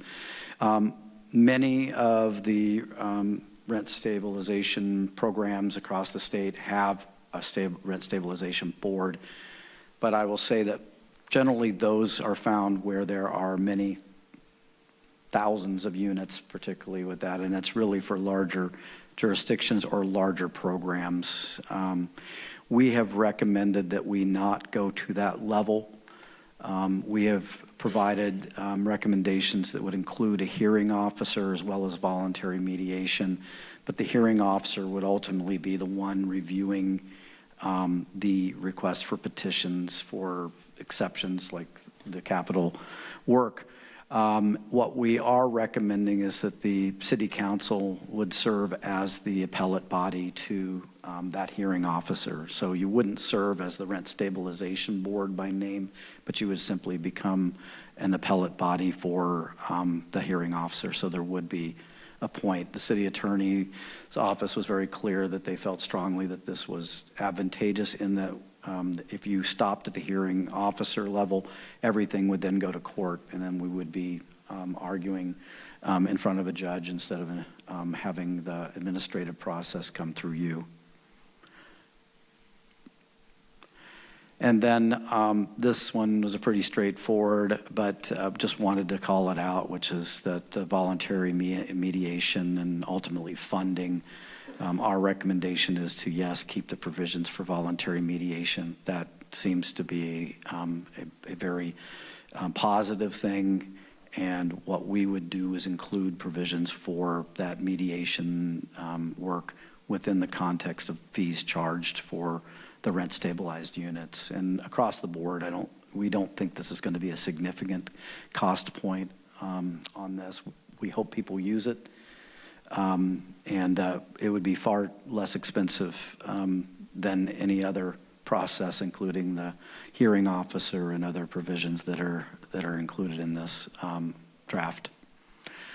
So again, to clarify for the community and those ultimately watching this now and in the future, this does not apply, would not apply to single-family homes, condominiums, or townhouses, and it would not apply to deed-restricted units. Rent stabilization would not result in a rollback or reduction of rent for stabilized units, whether vacant or occupied at the time that they were established with this. I know that's been something that's been discussed and from speakers and from commentary. It's just that is not reality, and just want to make that abundantly clear. And also with rent stabilization, one of the things that it's challenging with is that when a unit becomes vacant, the base market rent adjusts back up to market rent, and then you start to stabilize that. So you don't stay at a stabilized unit. It's based on the tenancy at that point. So you can still have units that are in the stabilized market point become vacant, and then they readjust up. Now, this is also important piece to why the tenant protections piece is important, because what can happen is that some folks can choose to make units vacant in order to adjust them through means that are less than appropriate and non-compliant with provisions. So that's why you're seeing the tenant protections as a trailing item to this draft. So to touch on 6.08, which is the tenant protections, and I'm looking at this. This is weird. I think that one is a slide that's kind of messed up, so I'm going to. Tenant protections in and of itself, we don't anticipate to be a significantly new program if you're looking at rent control already being in place and your registration program in place, but it certainly is supplemental and going to require some efforts and work to manage and address through the provisions here. Now, many of the provisions that are here within the ordinance are reflecting state law, but they are adding a local flair and a local provisions to those, including additional noticing requirements, things of that nature. Also noticing requirements that are in an agreed upon language. So if they're non-English speaking tenants, then they can choose and ask and are obligated to be given materials and information in the language of their preference, as an example. And this is included in your staff report, but it's just, I think, good reference to understand that this would not affect what constitutes an at-fault eviction, basically when someone stops paying, when someone violates their lease, any other, list here. There are provisions under statute that allows for a landlord to remove a tenant. This ordinance does not supersede or modify that. It may require and does require certain noticing that's in in addition to some of the requirements by state law. But the bottom line is landlords are left with the ability to still apply evictions under true at-fault scenarios.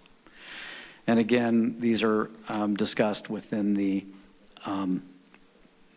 staff report. One of the biggest questions here is, what do we apply the tenant protections to? As drafted, this would apply to virtually any unit that is rented. There are a few exceptions noted there in section 6.08. 020, but for the most part, this would apply to single-family homes that are rented. It would apply to mobile homes that are rented. It would apply to apartments, duplexes, and it would not be restricted by the age of those units. It would apply to basically all rented units.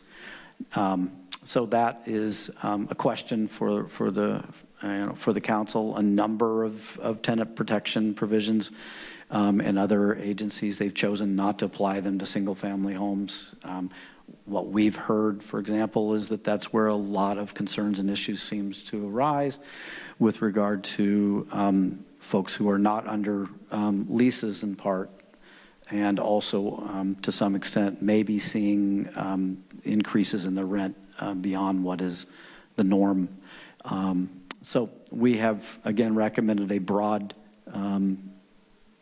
spectrum of these units, looking for your input on those. Relocation assistance was something that was pretty significant to tenant protections, and this would shift from basically the one month relocation assistance that's included in the Tenant Protection Act of 2019, and push up to a 3-month rent waiver or payment for that. And this would be applied to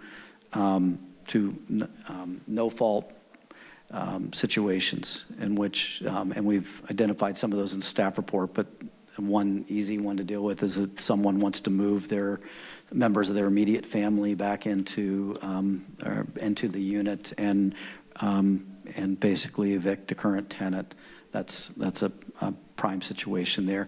The simplest answer to that under what's been drafted is that they give them 3 months' notice that they're going to do so, and those folks then have the opportunity to find alternate housing over those 3 months.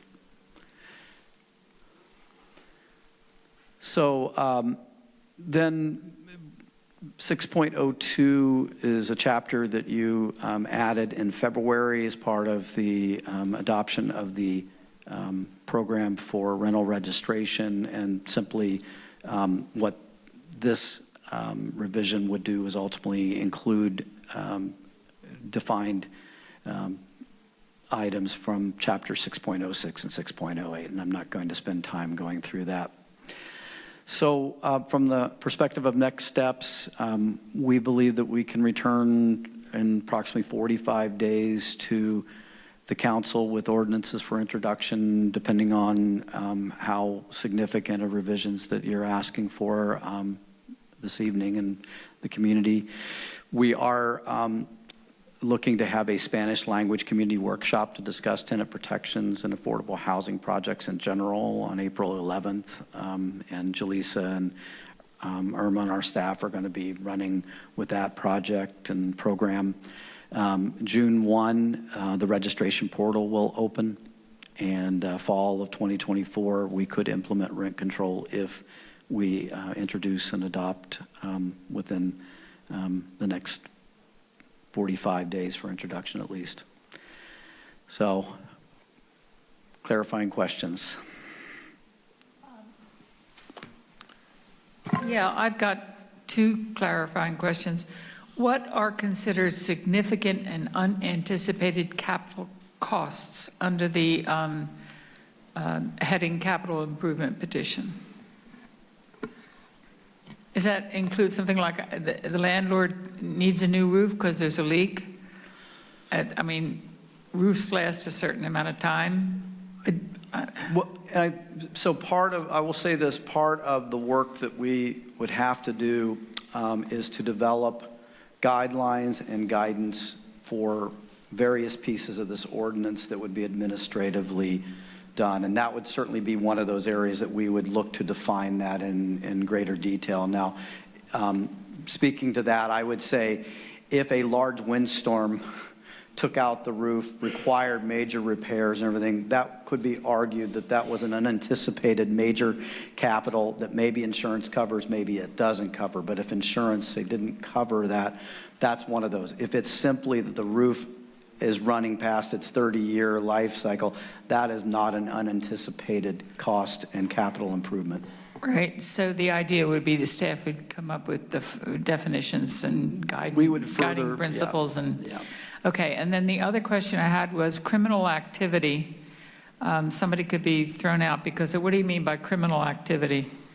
You got a ticket for jaywalking, so you can evict them? Well, or I think I'll be happy to defer, but jaywalking would not be considered a criminal activity, and so it's a crime. It's a crime. It's a misdemeanor, and misdemeanor is a type of crime. But there's a felony, and then there's misdemeanor. They're both crimes. They're both criminal activities. So my question is, stop. My question is, what amounts to criminal activity, and will that be defined? We would need to do so. Yeah, certainly. Great. That's all I care about. Thank you. Any more clarifying questions? I have 2. You talk about subtenants in terms of the cumulative rent. How are we going to know who they are?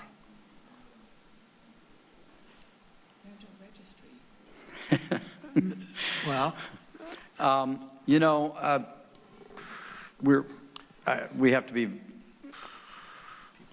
very obvious on this one, which is it is likely to be as the result of tenants basically coming forth and letting us know that they are subtenants, and then we'll know. I wish I could honestly believe that folks who are subleasing and running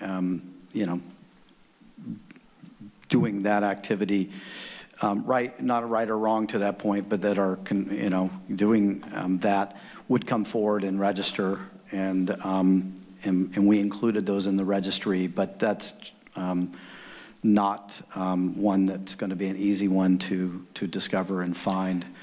One of the things that I wanted to call out is that if you'll see, there is under these provisions, there are provisions to basically exempt room sharing or house sharing where the owner of the property is doing so and dealing with it, much like HIP housing. So we did not want, we didn't recommend that we go as far as calling out those folks and who are trying to perhaps just get through and get by and deal with that. So we did exclude that. But the bottom line is that we see the most likely scenario being folks letting us know that there's a subtenancy involved. Otherwise, it is almost impossible for us to find that out. But you will ask? We will. Okay. And we will take notes from folks and complaints or anonymous or otherwise with regard to dealing with that. But it's a difficult issue. Most ordinances are not even trying to tackle it. To be very honest, we are pushing the envelope on this in great part because what we've heard, what we've listened to, what we've seen is that much of the folks who have come here in front of the council talking have had issues on the basis of the subtenancy issues, not from their what we call a normal, I would call a normal rental of a unit. But so we're trying to be protective, and we could backtrack on some of that if there's a desire to do so. Good. My second question has to do with the user fees. That is independent of the registry fee, is that right? That would be independent. As I think we indicated when we were going through the user fee conversation with the registration, is that oftentimes the rent control, rent stabilization ordinances include the registration within them, and therefore the fees get combined together with the registry and the rent control program and all of those things. And so you'll see that a lot if you go and do research around. We split ours off because we wanted to make sure we were covering rental registry beyond what would be covered under rent stabilization, because we had significantly more units out there in the city beyond what we believe would be subject to rent stabilization, and the council wanted a broader net thrown onto that, and it was part of that was to generate information and data about rentals regardless of whether they were rent stabilized or not. But yes, those would be, to answer your question more directly, yes, those would be separate from the rental registry. Do you have any idea how much we're talking about, roughly? I don't know. We certainly, the next time we see you, we'll come back with information on that. Part of the issue really comes down to whether what you see in this ordinance is what you're willing to proceed with toward, introduction and adoption, then we can start to put a tag to it. But they go hand in hand, and so there's pieces of the, of both of these ordinances that go together, and so there's a savings. If you take the rent registry and you add that together to these three, as a three pieces of legislative deal with that program doesn't triple in work and effort.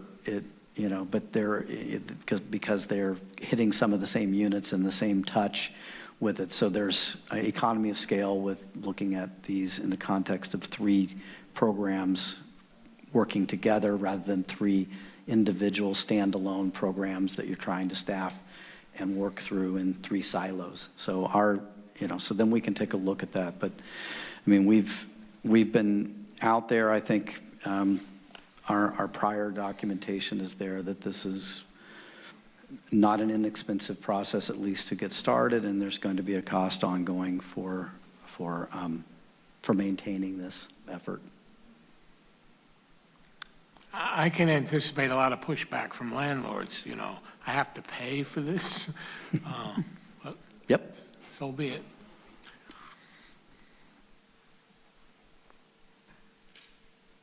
Councilmember Brownstone. I'm trying to remember some of the numbers we saw earlier. So are most of the, since this does not apply to single units, single houses, condominiums, et cetera, were most of the rental buildings 3 to 4 units that we were talking about? I'm just trying to remember. For rent control, 2, 3, 4, and apartments would apply, but they'd had to be built prior to 1995. Right, okay. So, yeah, I was just thinking about a lot of the listings I see. I'm trying to remember which organization. Is it Heart Housing or one of the others that every month has a list, right? Did you get that in your email? A list of the HIP housing. HIP housing, yeah. Yep. Thank you. And, it varies. They're very often talking about rooms for rent. And it could be a room with a shared bathroom in a nice apartment, or an in-suite with its own bathroom, and that costs a little more. And most of them are at least $1,000 to $1,100 per room. So now we're talking a total rent of somewhere between $3,000 and $3,500, let's say, for if there's 3 rooms, whatever. So, and again, I'm really trying to figure out the affordability for a landlord if they do need, a major improvement based on what that existing rent is. Because the situations could be really very different. If someone's owned a building for 20 years and paid the mortgage off, there's a nice profit coming in from the cumulative rents per year. If they've got a huge mortgage and decided just to enter this entrepreneurial housing market, maybe not so good. And so they really would have to think about their pricing. 3%. Councilmember, maybe we can clarify that really quick. And John, tell me if I'm wrong, but what we're talking about is subleasing. So if you own the home, you set the price. It's not related to how much you pay or anything. Am I understanding? If you own a building, if you own a building, yeah. 4 units, yeah. Yeah. Well, maybe I misunderstood and I apologize, but it sounded like you were relating this to the subtenancy restrictions. Okay. No, I was just trying to figure out the numbers how much money's left over for a landlord to do, renovation. Because ideally you want a landlord doing regular apologize. Improvements and stuff, whether it's inside the building or outside. Maybe I could, if I could, through the chair. The ordinance also includes a provision basically for to look at economic viability, basically, of what's being proposed. So the capital is one piece of this. There's the other issue, which is basically whether that's a viable amount of rent coming through to that point. And that's really where part of that comes into play. Obviously, for each applicant, and that comes with the capital project issue, if you're, but you can also choose to leverage yourself to the hilt with refinancing to show that you're dirt poor, right? So it's a tough issue in terms of the, it depends on the honesty, frankly, of people, and that's a tough one to try to figure out. Because you could choose to leverage your property and refinance it, and then to be able to try to argue that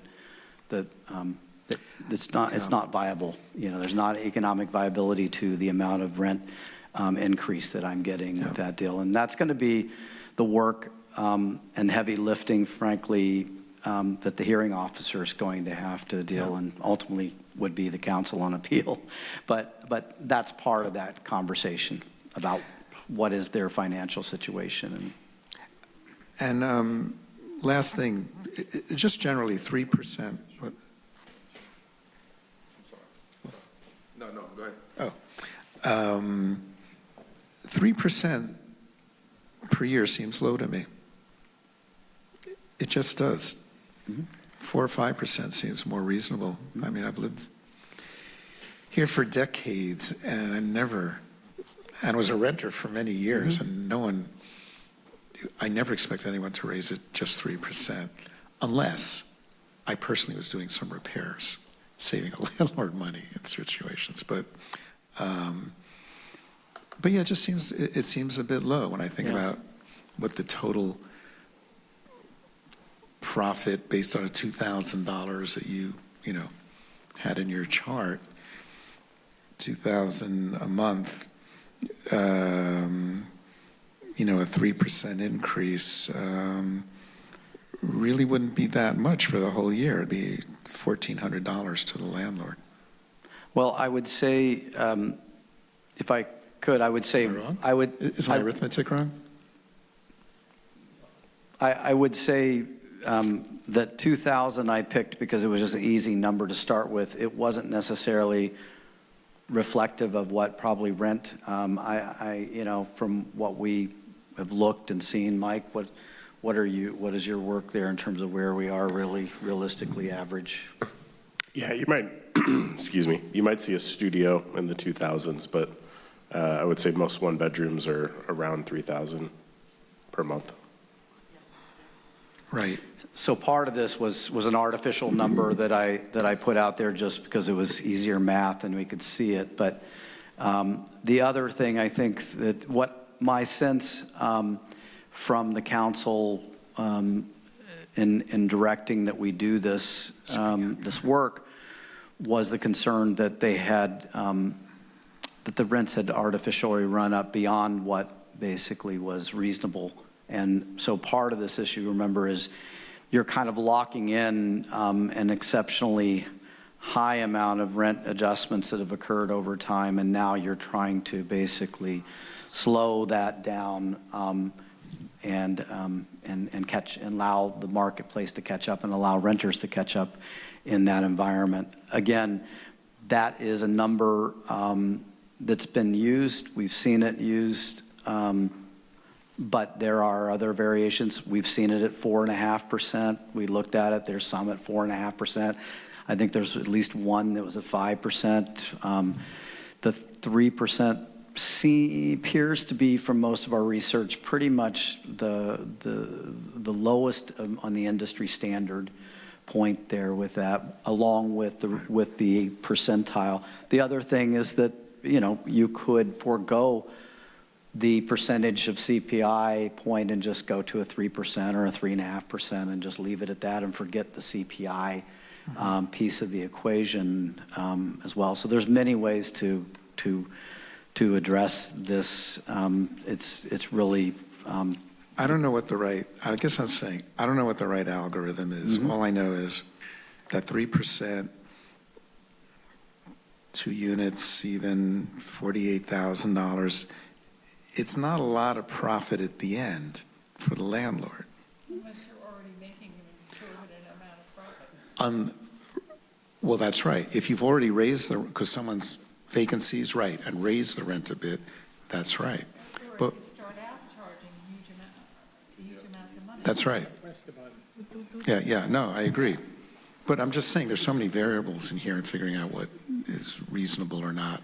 I just would need to see some more numbers, which if we get this thing going and start seeing those numbers, but I'm just curious about the percentage and what is reasonable for a landlord, in terms of an investment to make some profit.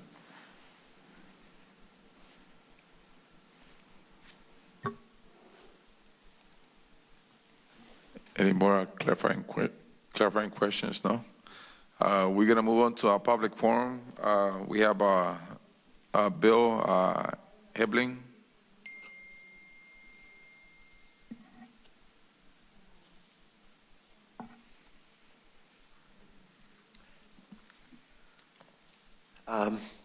Thank you, esteemed council members. My name is Bill Hevlin, and I am a principal lay leader of the Unitarian Universalist Coastside community, which is centered here in Half Moon Bay. Last month, we heard a staff report about the prospect of Half Moon Bay city minimum wage, and this month we are considering tenant protections, including rent stabilization. My comment is that these two issues are linked.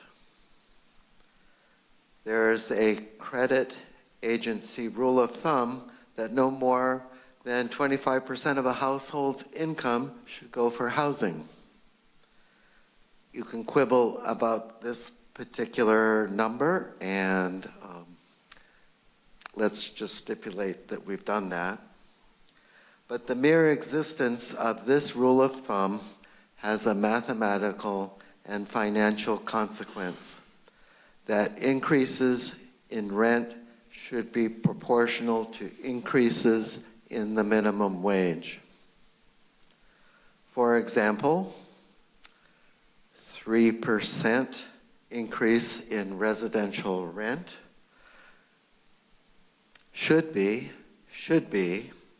matched with a 3% increase in the city's minimum wage.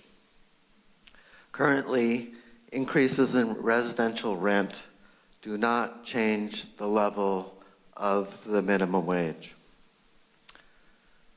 So here's my recommendation, that the city and its staff seriously consider a framework that links any increases in residential rents to its minimum wage. This is because currently, its minimum wage tenants experience the rent part of this equation, but not its wage part. Thank you for your attention. Thank you, Bill.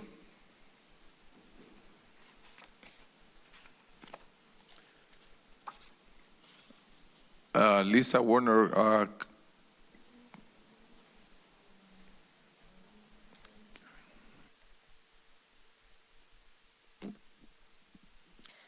Good evening. My name is Lisa Warner Carey. I am pastor of the Community United Methodist Church. Have been serving in that position for 13 years here in Half Moon Bay.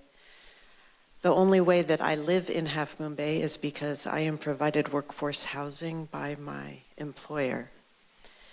And so this is an issue that is close to my heart, as I realize that Half Moon Bay will most likely not be the place that I retire or can live.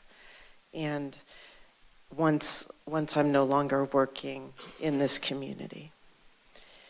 I have a couple questions that I would love to hear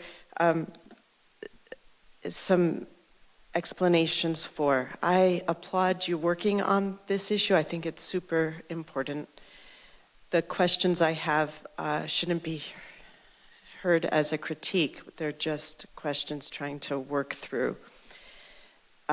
My understanding is we have about 1,800 rental units in Half Moon Bay, and that this ordinance of rent stabilization will affect about 350 of them. Is that correct? That is a little bit of a concern for me. It seems like we should be trying to stabilize a higher percentage of our rental units. I wonder also if the registration process, which I find really a great idea, will that include people registering subtenancy and people in their units that are subtenants? I think that would be a great idea. My experience with leases is that typical leases do not allow subleasing and subtenancy. And my concern is if that is the lease under which many of our residents are living, that then we set them up for a legal eviction if the subtenancy is discovered. And then the tenancy protections will be nullified because they'll be, if the subtenancy is discovered, they'll be then able to be legally evicted. So that's a concern I have of linking those two and trying to address that somehow. Criminal activities, I appreciated the question asked about that already. If somebody does not have legal papers to be in this country, does that count as a criminal activity for this purpose? In other words, could somebody who didn't have legal status as a resident of the United States be evicted under that clause? And I think those were my questions. Thank you. Thank you, Lisa. Joanne Rukowski.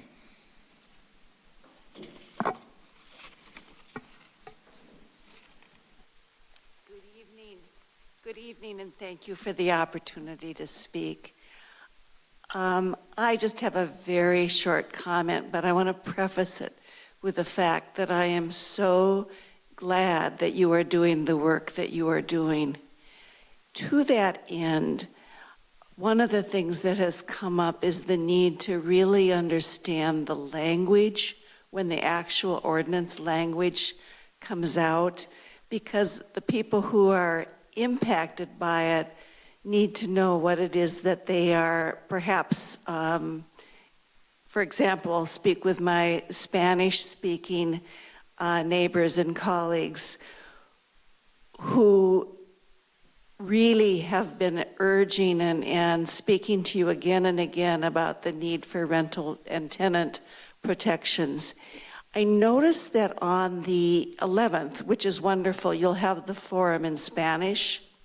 The question that I have for you, and a request if this is not the plan, is will there, by that time, the proposed language of the ordinance will not yet have come out.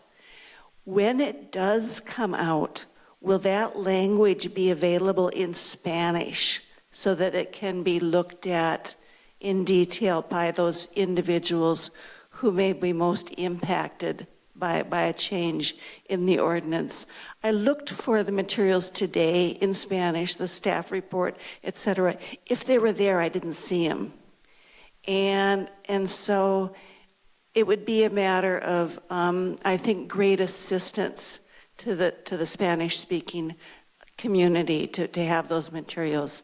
So thank you for considering that. Thank you, Joanne. Do we have any more speakers? We have no online speakers. Matthew, could you answer Lisa's questions, please? Yeah, we'd be happy to answer those questions. I think they were really astute and important questions. John, are you prepared to answer some of Pastor Lisa's questions? Sure. So the question of why the limited number of affected properties, basically that is dictated by state law.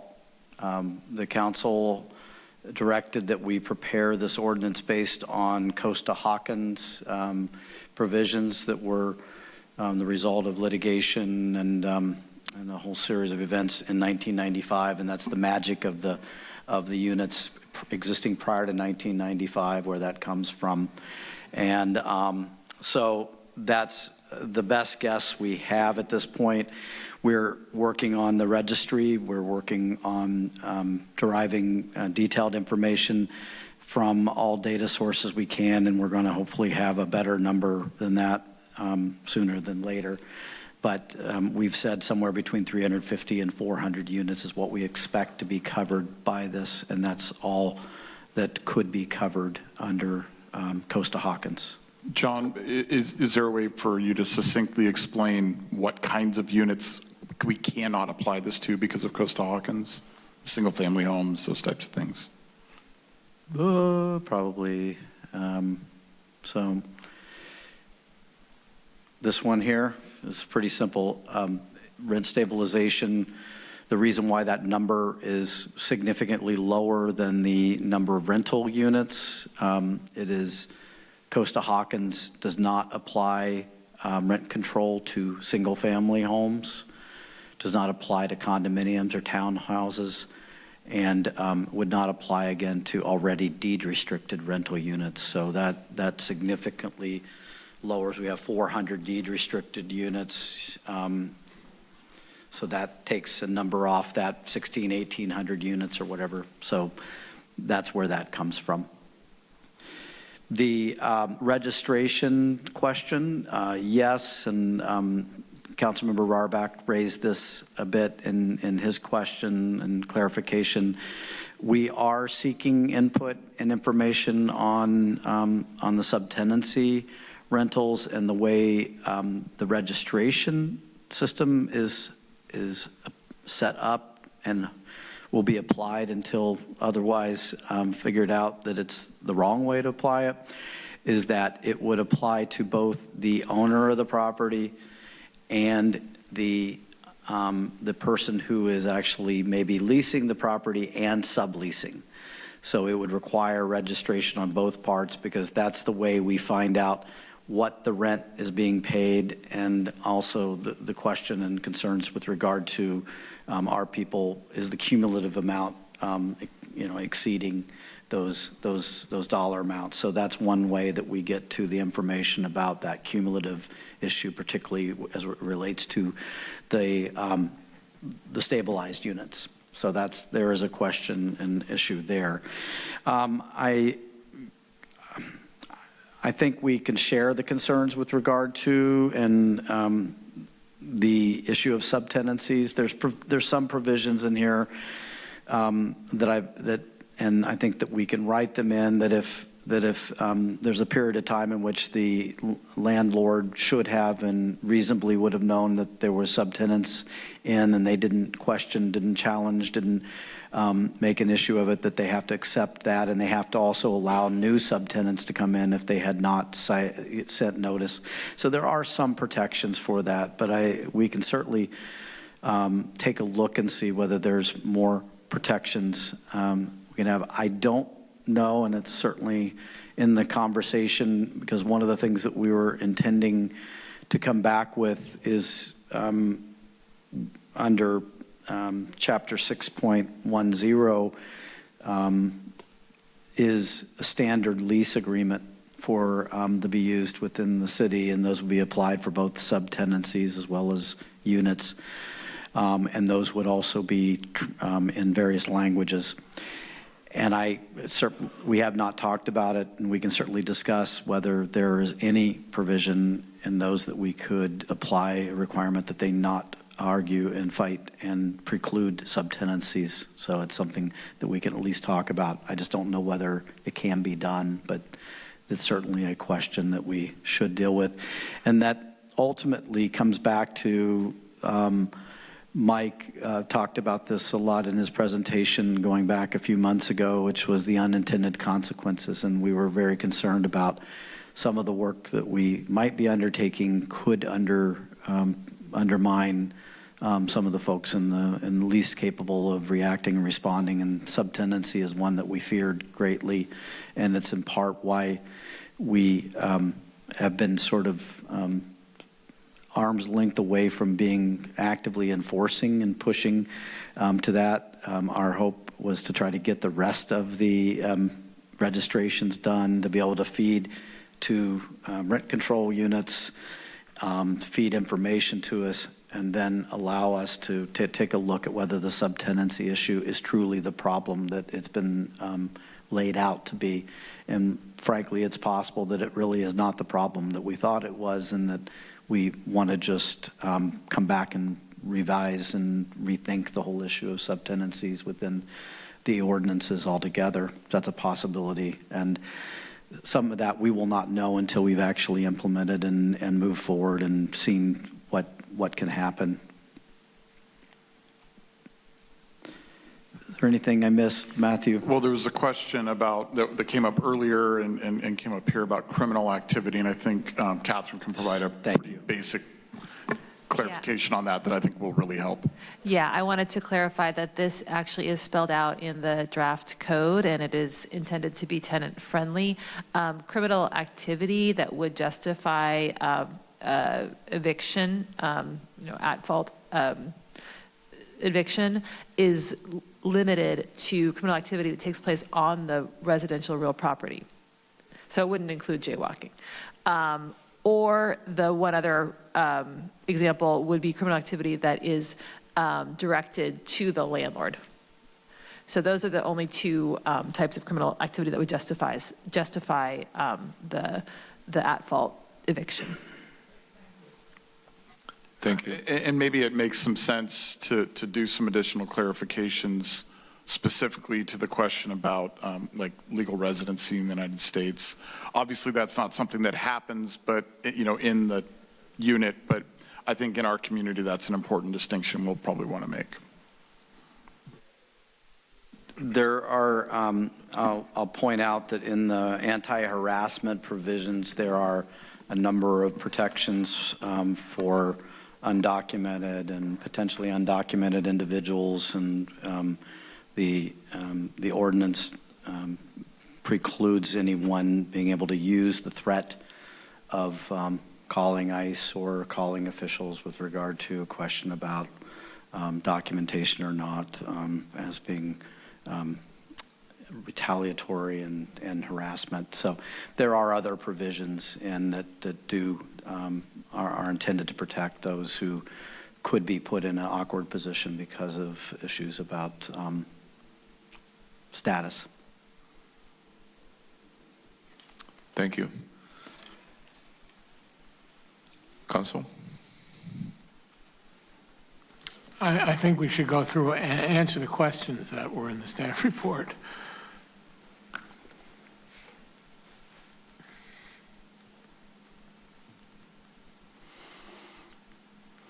So I'll make it easy if that's the intention. This is the first policy question, which is the rent adjustment. I think Councilmember had raised some concerns and questions, Brownstone, about this question and whether this is the right number. We can certainly come back and provide some additional examples and sampling if that's the desire, or the council could give direction tonight accordingly. My 2 cents is that 60% is appropriate.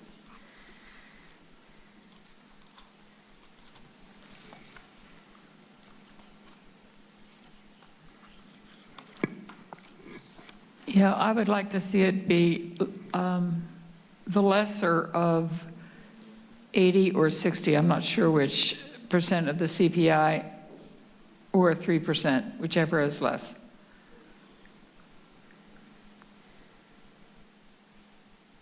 I'm sorry, I'm confused. I don't want to limit it to 3%. In other words, if the CPI comes in at 5%, and we end up doing 80% of 5%, that's going to come out at more than 3%. So the ordinance, So I want the ordinance to read that it should be the lesser of the two. That is the intention, and yes, that's what it is. Yes. Okay. I was just reiterating that 80, the question is whether you want 80 or 60, 80 and I or don't know. 60%. I don't know yet. Okay. I'm going to hear the rest of the council. I'll go for the 60%. I think that's a fair cost. Okay.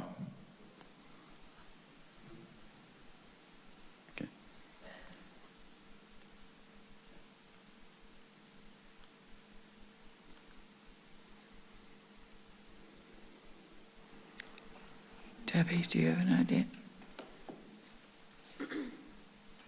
As mentioned before, I won't be supporting the 6.06. I'm in support of the tenant protections, just not the rent control program. Ah, okay. So if you can separate those out, I'll vote in favor of the tenant protections, but not 6.06. Yeah. Well, I'm happy to go along with 60%.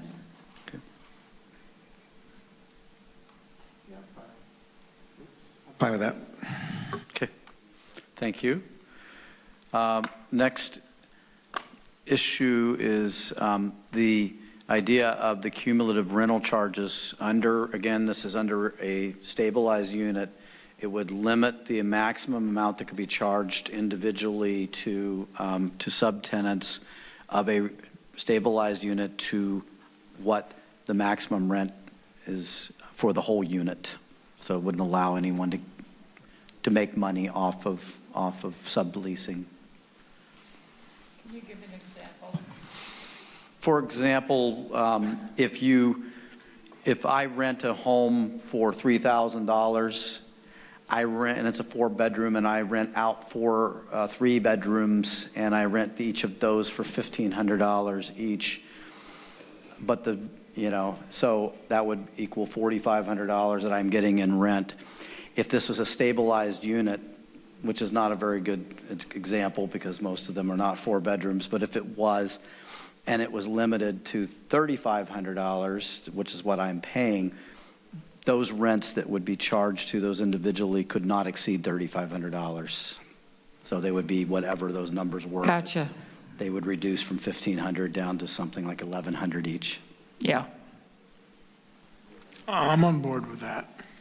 I am too. Well, let's say the only way you could increase the underlying aggregate rent is if people leave, and then you can raise it to whatever you want, correct?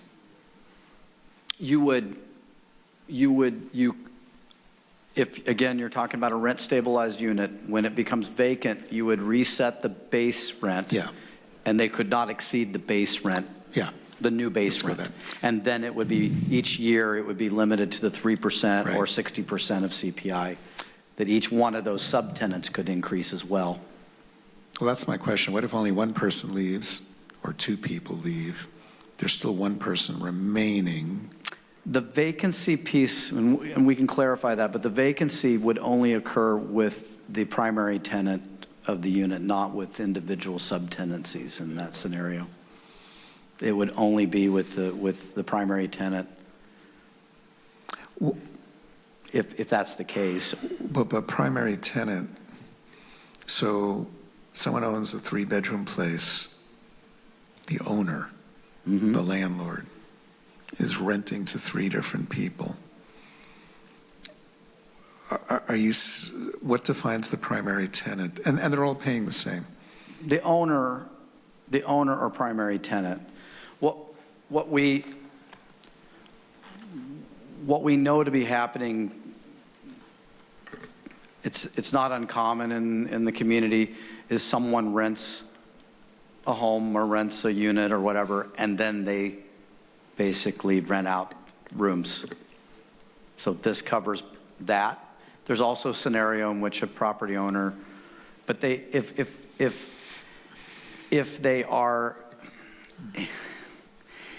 they're the owner and they're renting the units, first of all, it's not likely to be a rent stabilized unit to begin with because it's not a rental unit, because it's an owner occupied unit. And therefore, then you apply the issue of owner occupied, and you can rent the rooms and deal with that. So that's the exemption piece to that point, as an owner occupied and you're subleasing those units. So it would only apply if you've got a actual person renting and it is a rental unit, and they're dealing with it. But here's the secret sauce to this, to some extent, is that while I know that there are folks doing this with the maybe 2 and 3 bedroom apartments, our belief is that the majority of those situations in which people are subleasing and dealing with that are in the single family homes, which will not be subject to rent stabilization. So it's a whole other issue. Okay, got it. Thank you.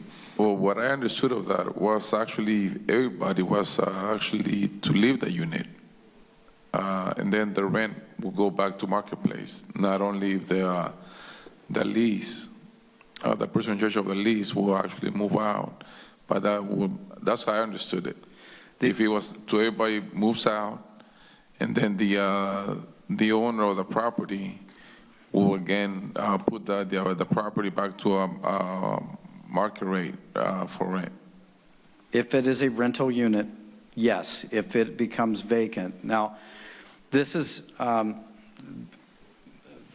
this gets into the whole question right now, what we find, at least what we believe to exist, because there's not a lot of data and detail on this, but what we are seeing and hearing about is that those subtenancies are not under leases. So first and foremost, they have no protections of leases, and one of the requirements under 6.10 that you adopted is that everybody gets a chance at a lease and at least a year if they wish to have a year lease. And so that's part of the equation, which is to get people under leases, even if they're subtenants, so they have rights and they know the term of their lease, and they know they're not going to have rent increases during that year at least. So everything is layering on top of work that we had, that you have been doing and we've been working on to this point, is building to that point. But the bottom line piece to this is that would not reset. That stabilized unit would not reset because a subtenant left. It would only reset on the total vacancy of the unit or the vacancy of the primary tenant, and that individual would have to live with the leases and providing move-out expenses and relocation expenses, particularly and potentially if their lease hadn't. If they were violating the lease. So that's a whole other layering of tenant protections built into this. Thank you. That's exactly what I understood. Okay. Thank you. So I do agree to having this on the contract, on the tenant protection. Okay. I heard a consensus, so I'll move on. This one, I think we could get bogged down in a lot of conversation on this, and I think that Catherine has some ideas on streamlining some of this and maybe even pulling away from the idea of this being a separate and standalone petition. And I might recommend, if there's a comfort level with doing that, that we might pull back from this as a standalone petition and wrap it into the overall petition request. And again, we will, whatever comes out of any of this, we will be doing administrative procedures and policies and defining a lot of this. So at this point, I probably would say pass on this issue and not get into it. Let's come back with the ordinance for introduction, and we'll walk you through what revision we made to this, if that would be. I'm talking about the capital improvement petition itself. It's a tough one, and I think there might be a better way to handle it. Sounds good. Okay? Okay? Yeah, I think it'll be better. Yeah, if you have some time and you could give some examples instead of asking, a million questions now, that would be great. This is the question, are you okay with allowing the hearing officer and staff to serve, in essence, that role, with the city council being the appellate body for any of the petitions that could come forward? Sure. Yes. Okay. Yes. Okay. Consensus. Sounds that we're hoping that would minimize any lawsuits is the idea. So It lessens it allows for another administrative process and reduces the number of lawsuits that we have to venture into. Yeah.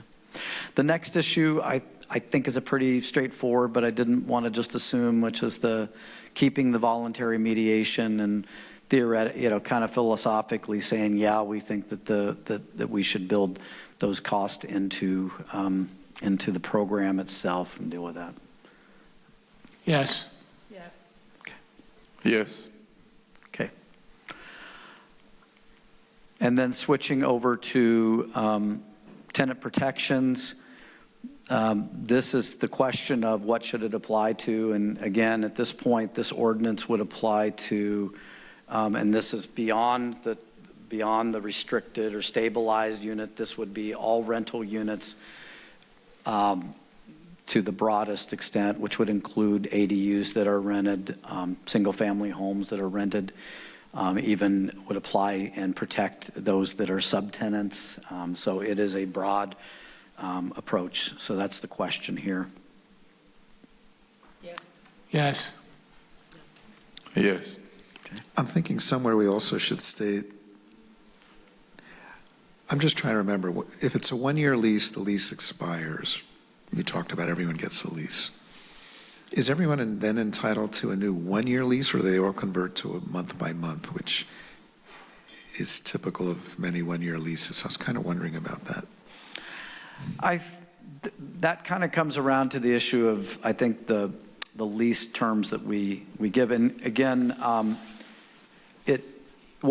what your ordinance today says is that everybody has the option to choose a one-year lease. They could choose something less, and we have had people, because they're on like a 6-month contract with a company or whatever that deal, that they don't want a full year because they plan on moving back to wherever they were from and everything like that. So it doesn't mandate an absolute a month, I think a year lease.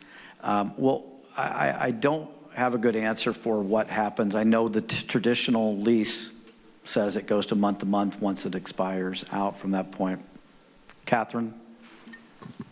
I will double check right now, actually, because this is in our current code has this minimum lease term. So let me see the 6.10, yeah.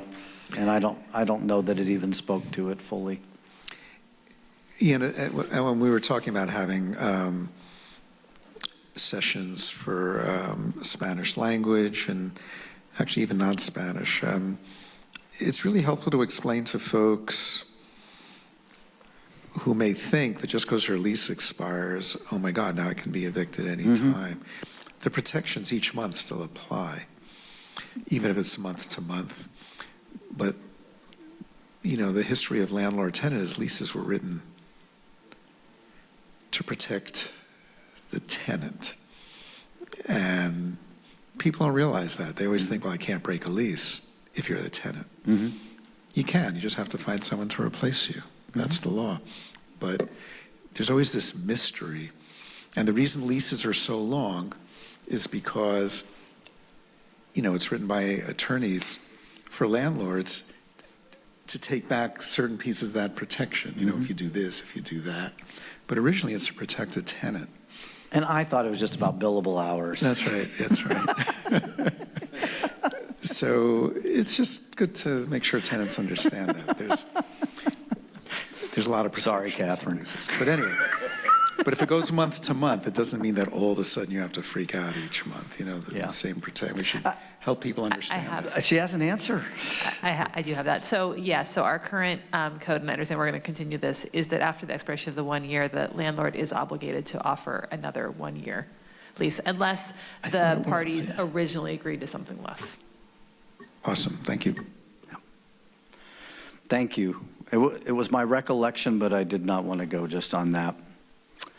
So I heard consensus on applying broadly, and the next item was whether you are okay with the draft in terms of the relocation assistance.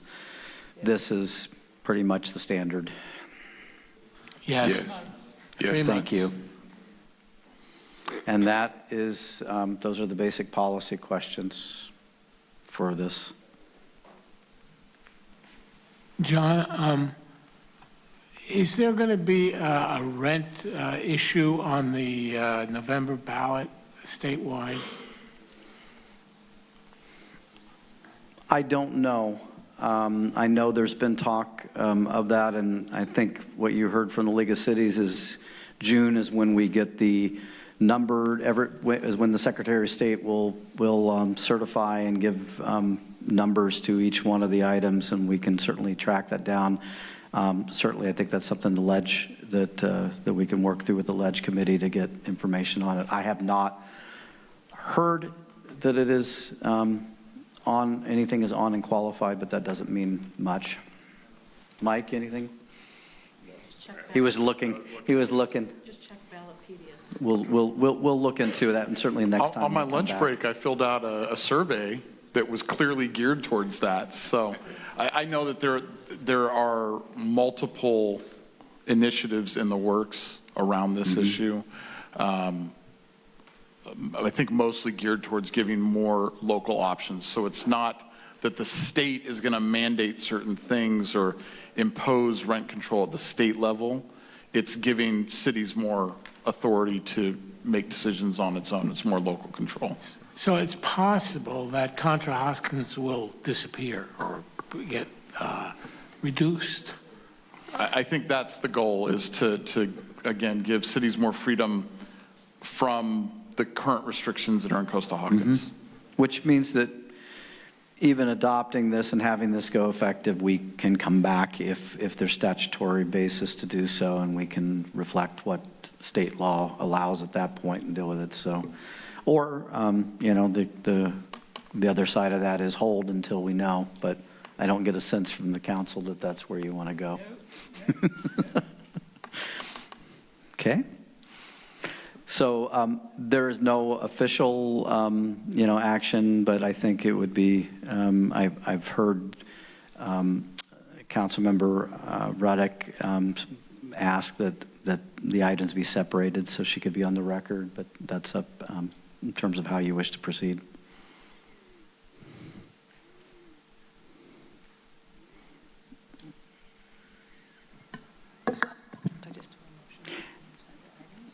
And are you okay with just a consensus, or do you want If staff feels like they have sufficient council direction, I don't see the need for a motion. Perfect. We feel like we have adequate information and direction on this.